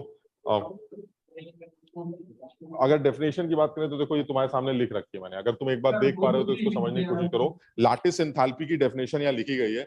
the lattice enthalpy of an ionic solid is defined as the energy required और ब्रेक, मतलब रिक्वायर्ड और रिलीज दोनों में से कुछ भी बोल सकते हैं। तो energy required to completely separate 1 mole of this ionic crystal into gaseous constituent ions. समझ में आया? यानी 1 मोल पत्थर को आप उसके गैसियस कंस्टिट्यूएंट आयन में ब्रेक करना चाहते हैं तो जितनी भी एनर्जी आप प्रोवाइड करेंगे दैट इज लैटिस एनर्जी। ठीक, जैसे एग्जांपल के तौर पर अगर नमक की लैटिस एनर्जी मान लीजिए 788 है, तो इसका मतलब क्या हुआ कि नमक को अगर आप उसके गैसियस कंस्टिट्यूएंट आयंस में ब्रेक करना चाहते हैं तो आपको 788 एनर्जी देनी पड़ेगी। उल्टा कर लेते हैं, उसके गैसियस कंस्टिट्यूएंट आयन से अगर आप नमक बनाना चाहते हैं 1 मोल तो आपको 788 एनर्जी रिलीज होगी। सिमिलर, ठीक। जितनी ज्यादा, अब जैसे इन दोनों को देखो जरा, Na और Cl के मिलने से NaCl बन रहा है और लैटिस एनर्जी जो है वो नेगेटिव। Mg और Cl के मिलने से MgCl2 बन रहा है और इस प्रोसेस में भी एनर्जी रिलीज होगी। मान लीजिए नीचे ज्यादा रिलीज हो रही है तो that means MgCl2 is more ionic as compare to NaCl। The ionic formation of Mg और Cl का चांसेस ज्यादा है एज कंपेयर टू Na और Cl if this is more negative as compare to this. समझ में आ रहा है? यानी लैटिस एनर्जी जितनी ज्यादा होगी, यानी लैटिस के बनते वक्त जितनी ज्यादा एनर्जी रिलीज होगी, उस लैटिस के बनने की संभावनाएं उतनी बढ़ती जाएंगी। उल्टा भी कह सकते हैं, जिस लैटिस को ब्रेक करने के लिए जितनी ज्यादा एनर्जी देनी पड़ेगी वो लैटिस उतना ही स्ट्रांग होगा और उसके आयनिक बॉन्ड बनने के चांसेस उस टाइम उतने ही ज्यादा। अब बस मुझे ये सीखना है कि मैं ये सारे डेटा याद नहीं कर सकता, जैसे नमक 788 होता है, MgCl2 का 200 होता है, 800 होता है, मैं कैसे याद करूंगा? तो मुझे कोई एक ऐसा क्राइटेरिया बता दीजिए जिससे मैं दो लोगों को देखकर ये कंपेयर कर सकूं कि तुम्हारी ज्यादा होती है और मेरी कम होती है। मुझे वैल्यू नहीं याद करनी है कि मेरी 500 होती है कि तुम्हारी 700 होती है, मुझे सिर्फ ये बता दीजिए कि मेरी ज्यादा तुम्हारी कम, ये कैसे निकालूंगा? क्योंकि अगर मुझे ये कम ज्यादा निकालना आ गया तो मैं ये प्रिडिक्ट कर सकता हूं कि मेरा बॉन्ड ज्यादा आयनिक होगा, तुम्हारा बॉन्ड कम आयनिक होगा। मेरी बात समझ रहे हो? तो मुझे एक्चुअली न्यूमेरिकली नहीं पता करना है कि वो वैल्यू कितनी आती है, मुझे सिर्फ रफली क्वालिटेटिवली ये निकालना सीख लेना है कि दो अलग अलग लैटिस जो बने हैं इनमें से किस लैटिस की लैटिस एनर्जी ज्यादा होनी चाहिए। उसके लिए मुझे लैटिस एनर्जी किन किन फैक्टर्स पर डिपेंड करती वो पता होना चाहिए। यहां तक ठीक है? तुम खुद सोच सकते हो कि लैटिस एनर्जी किन फैक्टर्स पर डिपेंड करती होगी। सोचो Na+ हैं, बहुत सारे Cl हैं, वो आपस में ऐसे बात कर रहे हैं, बात करके एक बड़ी सी बिल्डिंग तैयार हो गई। ये बिल्डिंग बहुत मजबूत कब बनेगी? ये सवाल, कब ये बिल्डिंग मजबूत होगी?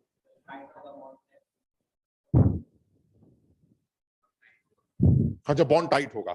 सही बात है। जब बॉन्ड जितना ऐसे समझो, वो बॉन्ड कैसे इतना ऐसे कैसे बताएं, मतलब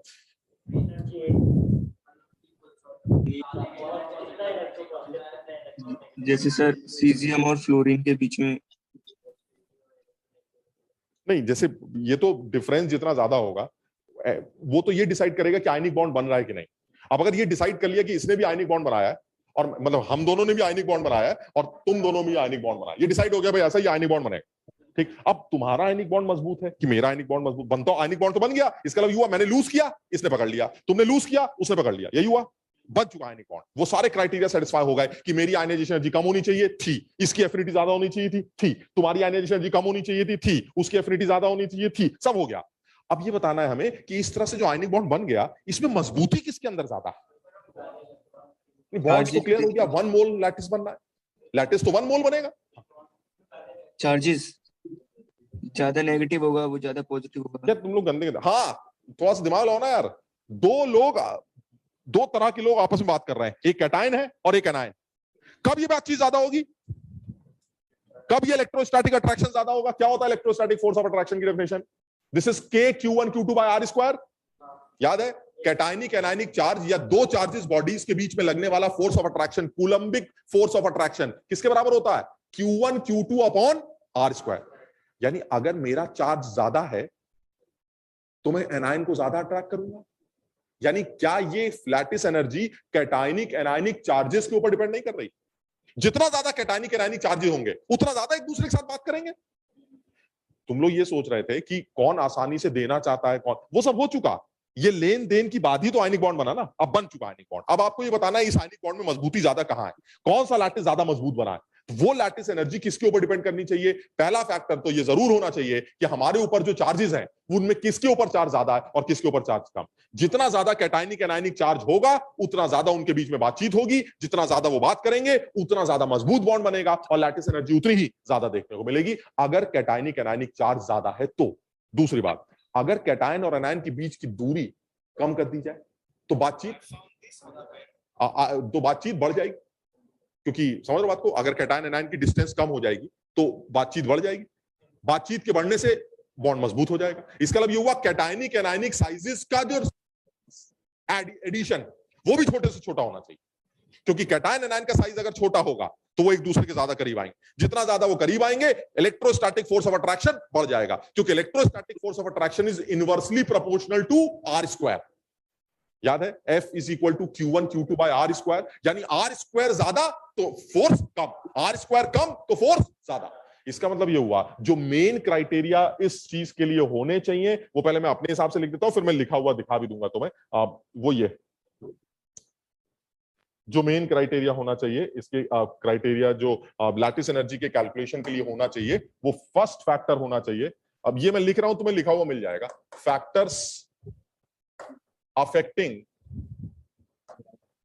लैटिस एनर्जी, जिसमें सबसे पहला फैक्टर आ रहा है लैटिस एनर्जी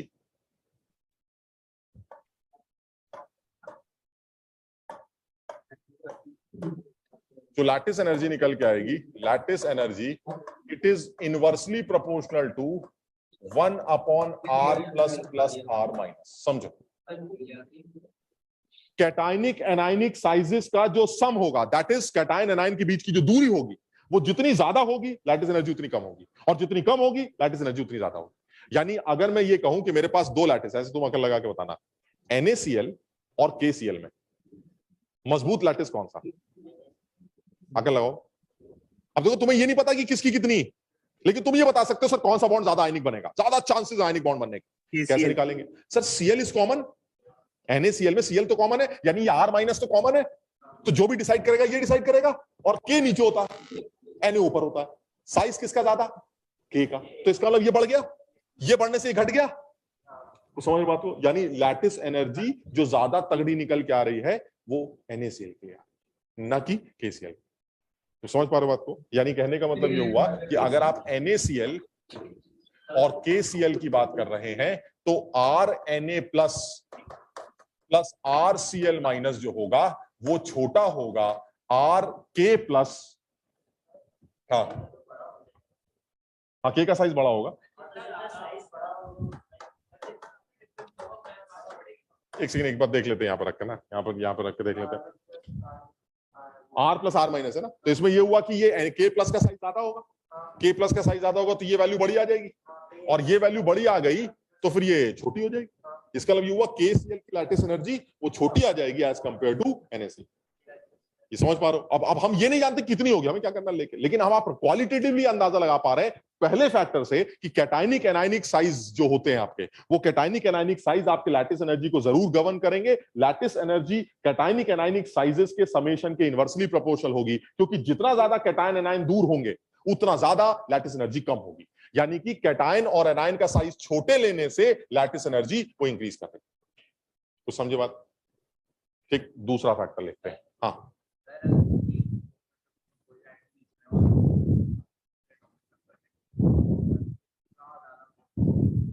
नहीं देखो सबके लिए तो नहीं बता सकते ना, मतलब फिर वही तो है पीरियोडिक टेबल में झंझट के, कुछ भी पूछ लो यहाँ से लेके वहां से रिक्वेस्ट। तो एक ट्रेंड सा कुछ हो रहा होगा तो फॉलो कर सकते हैं, ट्रेंड सा नहीं चल रहा होगा तो फिर सिर्फ याद कर सकते हैं और तो कुछ कर ही नहीं सकते। समझ लो ना? इसी तरह से मान लीजिए दूसरे फैक्टर की बात करते हैं।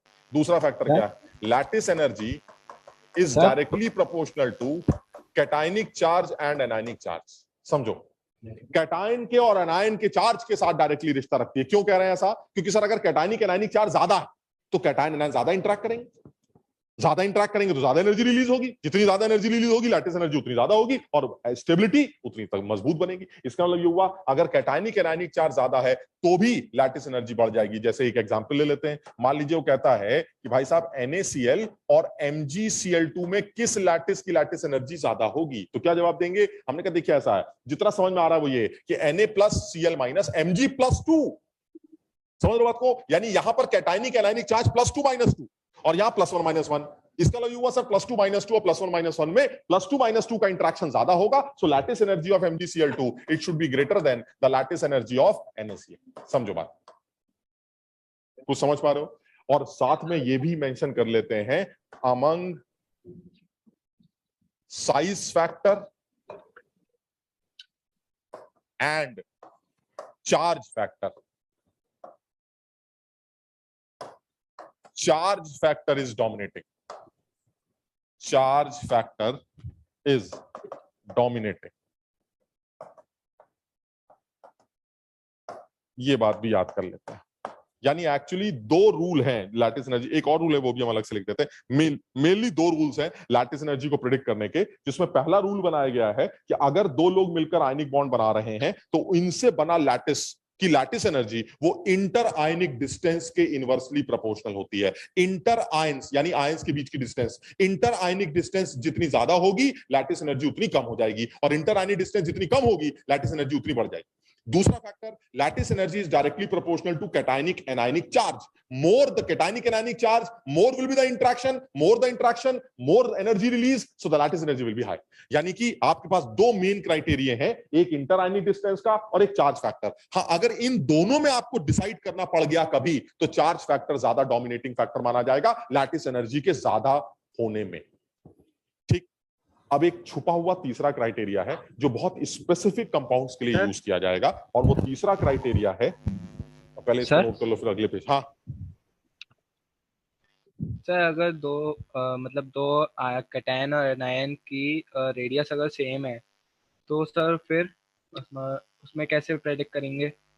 नहीं, कैटायन एनायन की रेडियस सेम है, फिर तो आप कुछ प्रिडिक्ट ही नहीं कर सकते। अगर चार्ज फैक्टर भी सेम है और रेडियस भी सेम है, बात समझ रहे हो, तो यही मान लेते हैं जो लैटिस बनेगा उसकी लैटिस एनर्जी सिमिलर होगी। Okay sir. है ना, मतलब ये तो पॉसिबल है ना कि दो अलग अलग लैटिस की लैटिस एनर्जी एक जैसी हो सकता है ऐसा, बिल्कुल हो सकता है। हाँ, वो तो कैटायन एनायन के इंटरेक्शन से एक क्रिस्टल जैसा बनता है सॉलिड स्टेट में।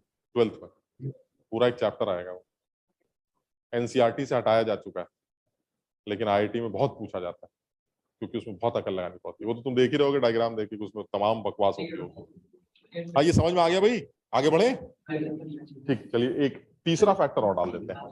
तीसरा फैक्टर भी, ये सारी चीजें लिखी हुई हैं, मतलब तुम ऐसा समझिए, देखिए सब लिखा हुआ है, सारी चीजें लिखी गई, तो तुम इसको नोट कर सकते हो बाद में आराम से। बट ये कि तुम अभी नोट करते चलोगे तो थोड़ा सा तुम्हारे लिए घर में जाके देखना थोड़ा सा और आसान हो जाए। तीसरा जो फैक्टर आता है, वो तीसरा फैक्टर आता है, बड़ा यूनिक सा फैक्टर है, and that is coordination number. मैं पहले लिख देता हूं, फिर समझेंगे इस बात को। थर्ड फैक्टर जो लैटिस एनर्जी को गवर्न करता है वो ये, lattice energy is directly proportional to coordination number.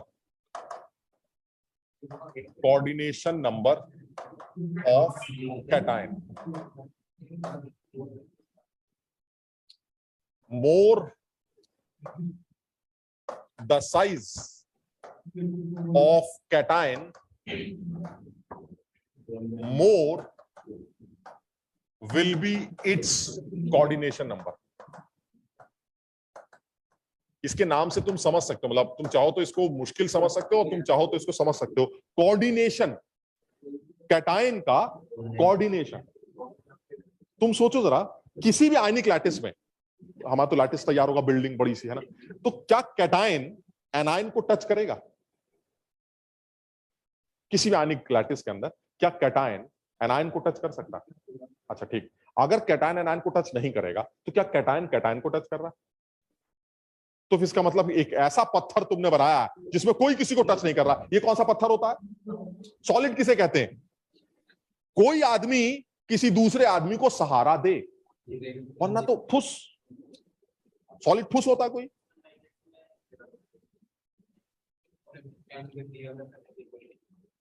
नहीं उससे, लेकिन वो जुड़े तो रहते हैं ना। यहां पर हम बात अलग कर रहे हैं, मतलब मैं यही कह रहा हूं कि आपके पास एक कैटायन, ठीक, आप ये कह रहे हैं एक बिल्डिंग बनेगी, चलिए ठीक है बिल्डिंग बनेगी, बिल्डिंग में कैटायंस भी होंगे, बिल्डिंग में एनायंस भी होंगे, चलिए ठीक। मैं ये पूछ रहा हूं उस बिल्डिंग में कैटायन एनायन को टच करेगा ही करेगा, ये स्टेटमेंट सही है कि नहीं? अगर तुम कहते हो नहीं सर ये सही नहीं है, हाँ हो सकता है सही नहीं, तो फिर ये बोलो कि कैटायन कैटायन को टच करेगा। अरे भाई कोई तो किसी को टच करेगा, वरना बिल्डिंग कैसे बनी? सॉलिड का मतलब होता है एक आदमी को कोई दूसरा आदमी सहारा दे। अगर सहारा नहीं है तो ये फुसफुस हो जाएगा ना, सॉलिड को पकड़ा ऐसे दबा दिया फुस, सॉलिड ऐसे होते हैं नहीं। तो इसका मतलब ये हुआ सर ये कंफर्म है कि कैटायन को या तो एनायन सहारा देगा या कैटायन को कैटायन सहारा देगा। और सर अकल ये कहती है कि कैटायन को कैटायन सहारा नहीं देगा, कैटायन को एनायन ही सहारा देगा, क्योंकि वो आपस में एक दूसरे को अट्रैक्ट करें। यानी ये कंफर्म है कि किसी भी आयनिक क्रिस्टल के अंदर कैटायन और एनायन एक दूसरे को टच करते हैं। यहां तक ठीक है। कोऑर्डिनेशन का मतलब क्या है? कैटायन का कोऑर्डिनेशन, यानी कैटायन को कितने एनायंस टच करते हैं। बताओ समझे बात को? कैटायन को एनायन तो टच करेगा, तो उस कैटायन को कितने एनायन टच करेंगे, that will be the coordination number. मान लीजिए एक कैटायन को 6 एनायन टच कर रहा है, तो the coordination number of cation is 6। एक कैटायन को 4 एनायन टच कर रहा है, the coordination number is 4। So ultimately जितना ज्यादा आपका कोऑर्डिनेशन नंबर होगा, आप उतना ज्यादा बातचीत कर रहे हैं एनायन से, और जितनी ज्यादा बातचीत चल रही है उतनी ज्यादा एनर्जी निकलेगी, लैटिस एनर्जी उतनी ज्यादा होगी। समझ रहे बात को? यहां पर सिर्फ एक बात पहचाननी थी कि सर हमें कैसे पता चलेगा कि कैटायन का कोऑर्डिनेशन नंबर ज्यादा है या कम। उसके लिए मैंने सिर्फ एक लाइन लिख दी, जितना ज्यादा कैटायन का साइज होगा वो उतना ज्यादा लोगों से बातचीत कर पाएगा, और जितना ज्यादा वो लोगों से बातचीत कर पाएगा उसका इंटरेक्शन उतना ज्यादा होगा, और जितना ज्यादा उसका इंटरेक्शन होगा वो उतनी ज्यादा एनर्जी रिलीज करेगा। So that means lattice energy is also dependent on the size of cation. More the size of cation, better will be the coordination number, and more the lattice energy. लेकिन ये वाला factor आपके पहले factor को violet कर रहा है। बताइए, पहले फैक्टर में कैटायन के साइज ज्यादा होने से लैटिस एनर्जी कम थी या ज्यादा? कम।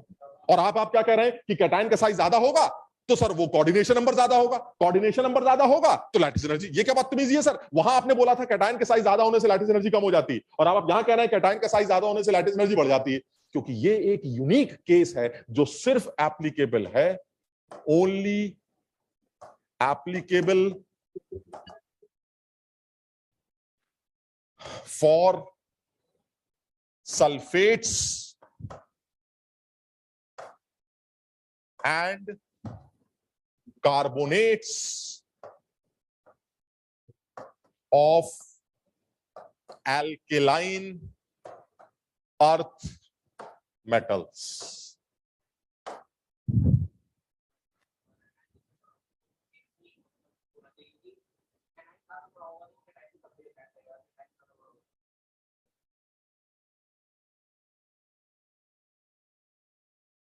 क्या बोलवा रहे हो? देखो आज तो सामने बैठे हो, आज तो मारपीट भी हो सकती।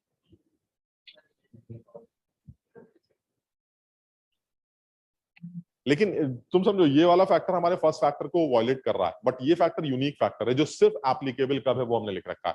अगर अल्कलाइन अर्थ मेटल्स के सल्फेट्स और कार्बोनेट्स की बात होगी तो आप कोऑर्डिनेशन नंबर वाले फैक्टर से अपना काम चलाएंगे और ये कोऑर्डिनेशन वाला फैक्टर ही डिसाइड करेगा कि लैटिस एनर्जी ज्यादा है या कम। मैं एक एग्जांपल से समझा देता हूं तुम्हें, बड़ा अच्छा एग्जांपल, बहुत बढ़िया। इसमें बहुत सारे बच्चे गलत करके आते हैं, ऑलमोस्ट सारे बच्चे। BeSO4 MgSO4 CaSO4 SrSO4 and BaSO4। क्या ये देख पा रहे हो कि मैं अल्कलाइन अर्थ मेटल्स में नीचे की तरफ जा रहा हूं और उनके सल्फेट्स मेंशन कर रहा हूं? Beryllium sulphate, magnesium sulphate, calcium sulphate, strontium sulphate, barium sulphate. ठीक है ये। अब मान लीजिए मुझे ये रूल नहीं आता, मैं नहीं पढ़ा लिखा हूं, ठीक, तो मैं कैसे डिसाइड करूंगा कि इनमें से किस लैटिस की मजबूती ज्यादा, किस लैटिस की लैटिस एनर्जी ज्यादा? तो मैं पहला वाला रूल लगाऊंगा, और पहला वाला रूल क्या कहता है कि सर सल्फेट तो कॉमन है sir, and sulphate is common, that means anionic charges, anionic sizes are same, so the deciding factor will be cation, and beryllium +2 is smallest and barium +2 is बड़ा वाला। ठीक, तो इसका मतलब युवा सबसे छोटा अगर बेरिलियम +2 है तो इंटर आयनिक डिस्टेंस सबसे कम बेरिलियम सल्फेट में होगी, और इंटर आयनिक डिस्टेंस कम होने से लैटिस एनर्जी बढ़ जाती है, फर्स्ट रूल। तो सबसे ज्यादा लैटिस एनर्जी हमारी होगी और सबसे बर्बाद लैटिस तुम्हारा होगा। ये ठीक है? यानी अगर मुझे कुछ नहीं आता है तो मैं ऑर्डर लिख के आऊंगा, नीचे आने पर लैटिस एनर्जी गिर रही। बताओ समझे? जैसे जैसे आप नीचे गिरेंगे तो आपकी लैटिस एनर्जी कम होती चली जाएगी। ये मेरा पहला रूल कहता है, मुझे इतना ही आता था, ठीक। लेकिन एक्चुअल आंसर रिवर्स, जस्ट उल्टा। क्यों? क्योंकि सर ये तो अल्कलाइन अर्थ मेटल का सल्फेट है, और अल्कलाइन अर्थ मेटल का सेकंड ग्रुप का जो सल्फेट होता है, अल्कलाइन अर्थ मेटल का सल्फेट के लिए ये कैटायनिक साइज वगैरह नहीं होता सर, उसमें सर कोऑर्डिनेशन नंबर काम आता है, और कोऑर्डिनेशन नंबर तब ज्यादा आता है जब साइज बड़ा होता है कैटायन का। इनमें सबसे बड़ा कैटायन कौन सा है? बेरियम +2। अगर बेरियम +2 सबसे बड़ा है तो इसका कोऑर्डिनेशन नंबर सबसे तगड़ा होगा। कोऑर्डिनेशन नंबर अगर सबसे तगड़ा हुआ तो सर इसकी लैटिस एनर्जी सबसे ज्यादा होगी।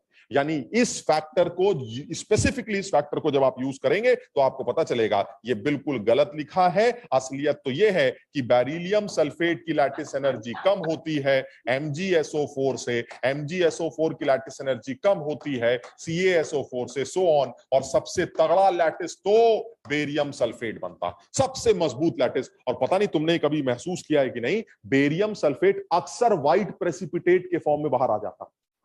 क्यों? क्योंकि सर तो मजबूत होता ना, ये घुलता ही नहीं है। आपने पानी के अंदर डाला, ये ऐसे पड़ा हुआ है, मजबूत बिल्डिंग टूट ही नहीं रही है। क्यों? क्योंकि इसकी लैटिस एनर्जी जबरदस्त एकदम, वो पानी के अंदर घुलता ही नहीं है, प्रेसिपिटेट के फॉर्म में बाहर, प्रेसिपिटेट के फॉर्म में बाहर। क्यों? क्योंकि बेरियम सल्फेट का लैटिस बड़ा मजबूत होता है, क्योंकि उसकी लैटिस एनर्जी बहुत ज्यादा होती है। कुछ समझ पाए? आदित्य तू परेशान लग रहा है बेटा, आज जंगल वंगल से क्लास कर रहे हो क्या बे? पेड़ पौधे लगे हैं तुम्हारे अगल बगल, ये कैसे हो गया? आदित्य वाकई में अगल बगल कुछ वो लगे हैं क्या, प्लांट्स वगैरह? नो सर, घर पे हूँ मैं। अच्छा, ये कुछ घर से लेता हूँ मैं सर। अच्छा, तुमने बैकग्राउंड लगा रखा है ऐसा? हाँ सर, बैकग्राउंड है वो। अच्छा, और आगरा में भाई आज बच्चे कम दिख रहे हैं। वैभव पब्लिक कहाँ है? वैभव पब्लिक कहाँ है? सर आज वो पोर्टल पे एक ही क्लास हो रही थी तो कुछ लोग नहीं आया। किसकी क्लास हो रही थी? बाद में फिजिक्स की हो रही थी। क्या आज फिजिक्स की क्लास थी? सर फिजिक्स की शाम की हो रही थी, दिन की अभी केमिस्ट्री की थोड़ी देर पहले ही आई। अच्छा अच्छा, कुश तिवारी समझ में आया? कुश हाँ सर, समझ में आ रहा है। शाबाश। स्पंदना क्लियर है? Yes sir. हाँ, तो इसमें हमें ये वाली बात याद रखनी है कि अल्कलाइन अर्थ मेटल्स के सल्फेट्स और मुझे एक चीज कार्बोनेट्स समझ के में लिए नहीं आई। ये बात याद, सिर्फ इन्हीं दोनों के लिए। सर जितना मतलब आप जैसे बता रहे थे वो फर्स्ट फैक्टर बेरियम का, सर वो समझ में नहीं आ रहा था। चार्जेस का क्यों? चार्जेस तो सबके बराबर है। Yes sir. जवाब नहीं हो। बेरिलियम +2, सल्फेट -2, कुछ नहीं होंगे जो लिख रहे हैं वो देखो तुम, ये सब +2 -2 +2 -2। कौन सा चार्ज ज्यादा कौन सा कम है? सबके ऊपर कैटायनिक एनायनिक चार्जेस सेम है। डिसाइडिंग फैक्टर चार्ज नहीं है, डिसाइडिंग फैक्टर साइज है यहाँ पर, क्योंकि चार्जेस फैक्टर तो सेम है। समझ रहे हो? ठीक है ये। यस। यानी अब नॉर्मली दो रूल है, size and charge, but in case of these types of आदमी the deciding factor will be coordination number. और कोऑर्डिनेशन नंबर कैटायन का कौन डिसाइड करेगा? उसका साइज।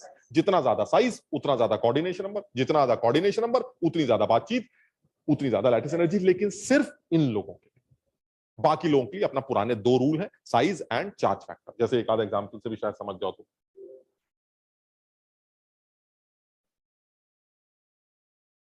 ये देखिए, अपने आप समझ सकते हो तुम इसके अंदर। पहले वाले केस में लैटिस एनर्जी तुम खुद चेक कर लो जरा। पहले वाले केस में सर बिल्कुल सही कह रहे हैं आप, जो लैटिस एनर्जी निकल के आ रही है वो NaCl की ज्यादा आ रही है। क्यों? कैसे आ रही है सर? समझ में आ रहा है? Charges factor sir same, +1 -1 +1 -1। तो कौन डिसाइड करेगा? Size factor. और सर Cl कॉमन है, Na+ का साइज छोटा होता है, Na+ का साइज छोटा होगा तो इंटर आयनिक डिस्टेंस कम हो जाएगी, और इंटर आयनिक डिस्टेंस कम होने से लैटिस एनर्जी बढ़ जाएगी। तो यानी पहला वाला ये बात खत्म हो गई। दूसरे में NaCl MgO ले लेते हैं। NaCl MgO लोगे तो फिर वही वाली कहानी आ रही है, सर Mg यहाँ +2, ऑक्सीजन -2 है, ये आपका +1 है, ये -1 है। सर क्या सोच रहा सर? चार्ज फैक्टर +2 -2 की बातचीत तगड़ी होती है, जिसकी वजह से लैटिस एनर्जी बढ़ जाएगी। तो MgO की लैटिस एनर्जी ज्यादा होगी, बिल्कुल सही है। ये सेम कहानी, लैटिस एनर्जी ज्यादा होगी, सेम कहानी, लैटिस एनर्जी ज्यादा होगी, सेम कहानी, लैटिस एनर्जी ज्यादा होगी। और इन तीनों को जरा कंपेयर करके देखो जरा, इन तीनों को क्या ऑर्डर बनेगा बताओ जरा। एल्युमिनियम पे +3 का चार्ज, मैग्नीशियम पे +1 का, सोडियम पे +1 का चार्ज, और मैग्नीशियम पर +2 का चार्ज। खेल ही खत्म हो गया सर। सबसे तगड़ा लैटिस Al2O3, फिर MgO और फिर Na2। यहां पर वो कोई कोऑर्डिनेशन नंबर का ड्रामा नहीं है, यहां बिल्कुल सीधी सी कहानी है। क्यों? क्योंकि सर ये अल्कलाइन अर्थ मेटल्स के सल्फेट कार्बोनेट्स नहीं, लेकिन अगर वो होते तो मैं कोऑर्डिनेशन नंबर वाले फैक्टर से आंसर निकालता जो अलग है एकदम। बस समझ गए यहां तक? आगे बढ़े। ठीक, अब काम की बात करते हैं, थोड़ा सा और मुश्किल बात। ये जो लैटिस एनर्जी है, तुम सोचो ये क्या है? ये वो एनर्जी है जो निकल रही है या जो आप दे रहे हैं लैटिस को, या तो तोड़ने में या लैटिस के बनने में। दोनों बातें सेम। ठीक, किससे? लैटिस को अगर बनना है तो किससे बनना? उसके कंस्टिट्यूएंट गैसियस आयन से। समझो बात को। यानी अगर आप 1 मोल लैटिस तैयार कर रहे हैं, बिल्डिंग तैयार कर रहे हैं from its gaseous constituent ions, तो इस प्रोसेस में जो एनर्जी निकली उसे आप लैटिस एनर्जी कहें। ठीक, तो लोगों ने कहा चलिए ठीक है सर, निकली एनर्जी लैटिस एनर्जी होगी, इसको निकालेंगे कैसे?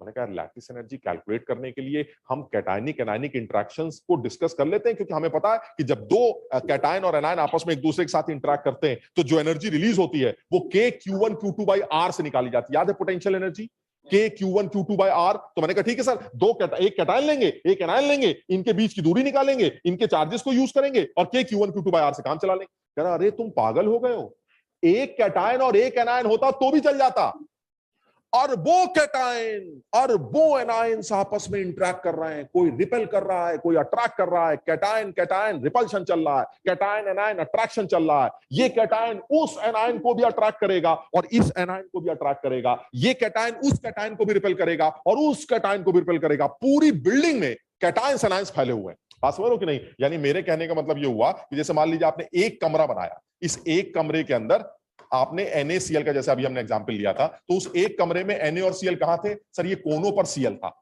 सारे कोनों पे Cl था। चलिए ठीक है।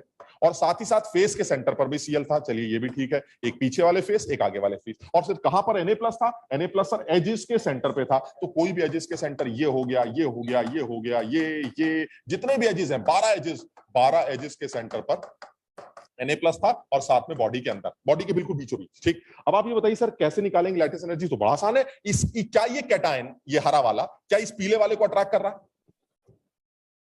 हाँ बिल्कुल कर रहा है। अच्छा, क्या ये कैटायन इस पीले वाले को भी अट्रैक्ट कर रहा है? Yes, क्या ये कैटायन इस पीले वाले को भी अट्रैक्ट कर रहा होगा सर? थोड़ा कम कर रहा होगा दूर। इसको सर ये किस को, ये तो एक कमरा है सर। बिल्डिंग के बारे में सोचिए सर, इस तरह की बिल्डिंग तैयार होगी, मेरी बात समझ रहे हो कि नहीं? कहां तक निकालते फिरेंगे कि कौन किसको खींच रहा है, कौन किसको फेंक रहा है? सर आप पागल हो जाएंगे ये काम करने में, क्योंकि आप लैटिस एनर्जी इस मेथड से तो कैलकुलेट नहीं कर सकते। बिल्कुल क्लियर है, बिकॉज इनफाइनाइट अट्रैक्टिव फोर्सेस और इनफाइनाइट रिपल्सिव फोर्सेस काम कर रहे हैं। आप कोई फॉर्मूला लगाकर तो ये काम कर ही नहीं सकते। सोचो ये वाला कैटायन क्या इस एनायन को अट्रैक्ट नहीं कर रहा होगा? बिल्डिंग है सर, एक बिल्डिंग का कमरा, ये अरबों कमरे, उनमें दुनिया भर के कैटायन एनायन, कौन किसको खींच रहा है, कौन किसको रिपेल कर रहा है। आप कम से कम इस मेथड से कि मैं कैटायनिक एनायनिक इंटरेक्शंस या रिपल्शंस को यूज करके लैटिस एनर्जी कैलकुलेट कर लूंगा कि इस पूरे खेल में जो भी टोटल एनर्जी निकल के आएगी वो कितनी होगी, वो निकाल लूंगा। आप कम से कम इस मेथड से काम नहीं कर सकते, समझो पहले। यानी lattice energy calculation, absolute calculation, ये कम से कम कैटायनिक एनायनिक इंटरेक्शंस या रिपल्शंस या इन फोर्सेस को यूज करके तो नहीं निकाली जा सकती, क्योंकि आपको पता ही नहीं चलेगा कि कितने इनफाइनाइट फोर्सेस काम कर रहे हैं एक दूसरे के बीच। पहले तो ये बात समझो। अगर मान लो ऐसा होता है कि सर ये कैटायन है और ये एनायन है, ये प्लस है ये माइनस है, इनके बीच की दूरी r है, बताइए इनके बीच में लगने वाली कितनी एनर्जी रिलीज हो रही है? हमने कहा लो तो फॉर्मूला ही आता है, this is force of attraction की वजह से माइनस होती है, तो ये हो जाएगा माइनस के Q1 Q2 upon r। Sir ये देखिए आ गई एनर्जी। चलिए एक और ले लेते हैं, कोई और ले लेते हैं। चलिए सर यहां भी कुछ कर लेंगे, कोशिश कर। चलिए एक और ले लेते हैं। सर ये अरबों होते तो कैसे करेंगे सर? कितनी कोशिश करेंगे आप, कितने डिस्टेंसेस निकालते फिरेंगे और कितने चार्जेस को आपस में फॉर्मूले पे लगाते रहेंगे? यानी आप कम से कम मैथमेटिकली ये काम नहीं कर सकते, ये कंफर्म। यानी लैटिस एनर्जी कैलकुलेशन अगर ये सोच के निकाली जा रही है कि मैं कैटायनिक एनायनिक इंटरेक्शंस या कैटायनिक रिपल्शन या एनायनिक रिपल्शंस को यूज करके लैटिस एनर्जी कैलकुलेट कर सकूं, तो ये बिल्कुल फिजिबल नहीं लगता। पहले यहां तक सब लोग समझो। लवली समझ में आया बेटा ये वाली बात कि नहीं कर सकते हम इस तरह से?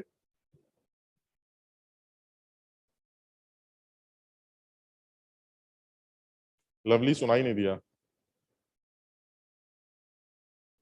लवली उठो उठो उठो,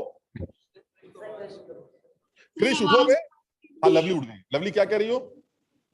सर आवाज नहीं आ रही मेरी। यहां नहीं जा रही थी। हाँ फिर से बोलो, अब आई थी। फिर से बोलो। ये समझ में आया क्या कह रहे हैं? Yes sir. हाँ, क्योंकि आप ये काम नहीं कर सकते इस तरह से फोर्स वगैरह। क्रिश क्या है ही नहीं। क्रिश कुश है, कुश। क्रिश तो हाँ, क्रिश नहीं, कुछ समझ में आया बेटा? यस सर आ गया। हाँ, तो इसका मतलब ये हुआ कि फिर सर तरीका क्या है? मतलब अगर मान लीजिए मेरा दिल कर रहा है कि मैं लैटिस एनर्जी NaCl की निकालूं, KCl की निकालूं, MgCl2 की निकालूं, तो मैं कैसे निकालूंगा? मतलब ये तो नहीं कर सकता, मतलब कुछ तो तरीका हो। अब बड़ा ही अजीब सा तरीका और बड़ा यूनिक तरीका निकाला गया है, जिसको यहाँ पर इसलिए कर रहे हैं क्योंकि यहाँ करना चाहिए, और इसको एक बार दोबारा अगर कम समझ में आया तो इसको एक बार दोबारा थर्मोडायनेमिक्स में भी करेंगे, बिकॉज ये पोर्शन थर्मोडायनेमिक्स का भी पोर्शन माना जा सकता है। हम लैटिस एनर्जी कैलकुलेशंस के लिए या लैटिस एनर्जी कैलकुलेट करने के लिए ये अट्रैक्टिव फोर्स या रिपल्सिव फोर्स वाला क्राइटेरिया यूज नहीं कर सकते, ठीक? तो मुझे एक नया रूल बनाना है, नया क्राइटेरिया बनाना है, and that is a Born Haber cycle. यानी अब मैं लैटिस एनर्जी कैलकुलेशन के बारे में बात कर रहा हूं, जो कि एक इंपॉर्टेंट टॉपिक जिसपे न्यूमेरिकल बन सकता है। तो ये लैटिस एनर्जी कैलकुलेशन कैसे की जाएगी इसके बारे में सोचना है। अब इसमें तुम्हें थोड़ा तसल्ली से अकल लगानी पड़ेगी, ठीक? और थोड़ी ज्यादा अकल लगानी पड़ेगी, ठीक? मान लेते हैं कि सबसे पहले तो एक जो इस पूरे प्रोसेस में एक फैक्ट यूज होने जा रहा है, एक कॉन्सेप्ट यूज करने जा रहे हैं, वो तुम्हें समझा देता हूं मैं, and that concept is Hess law.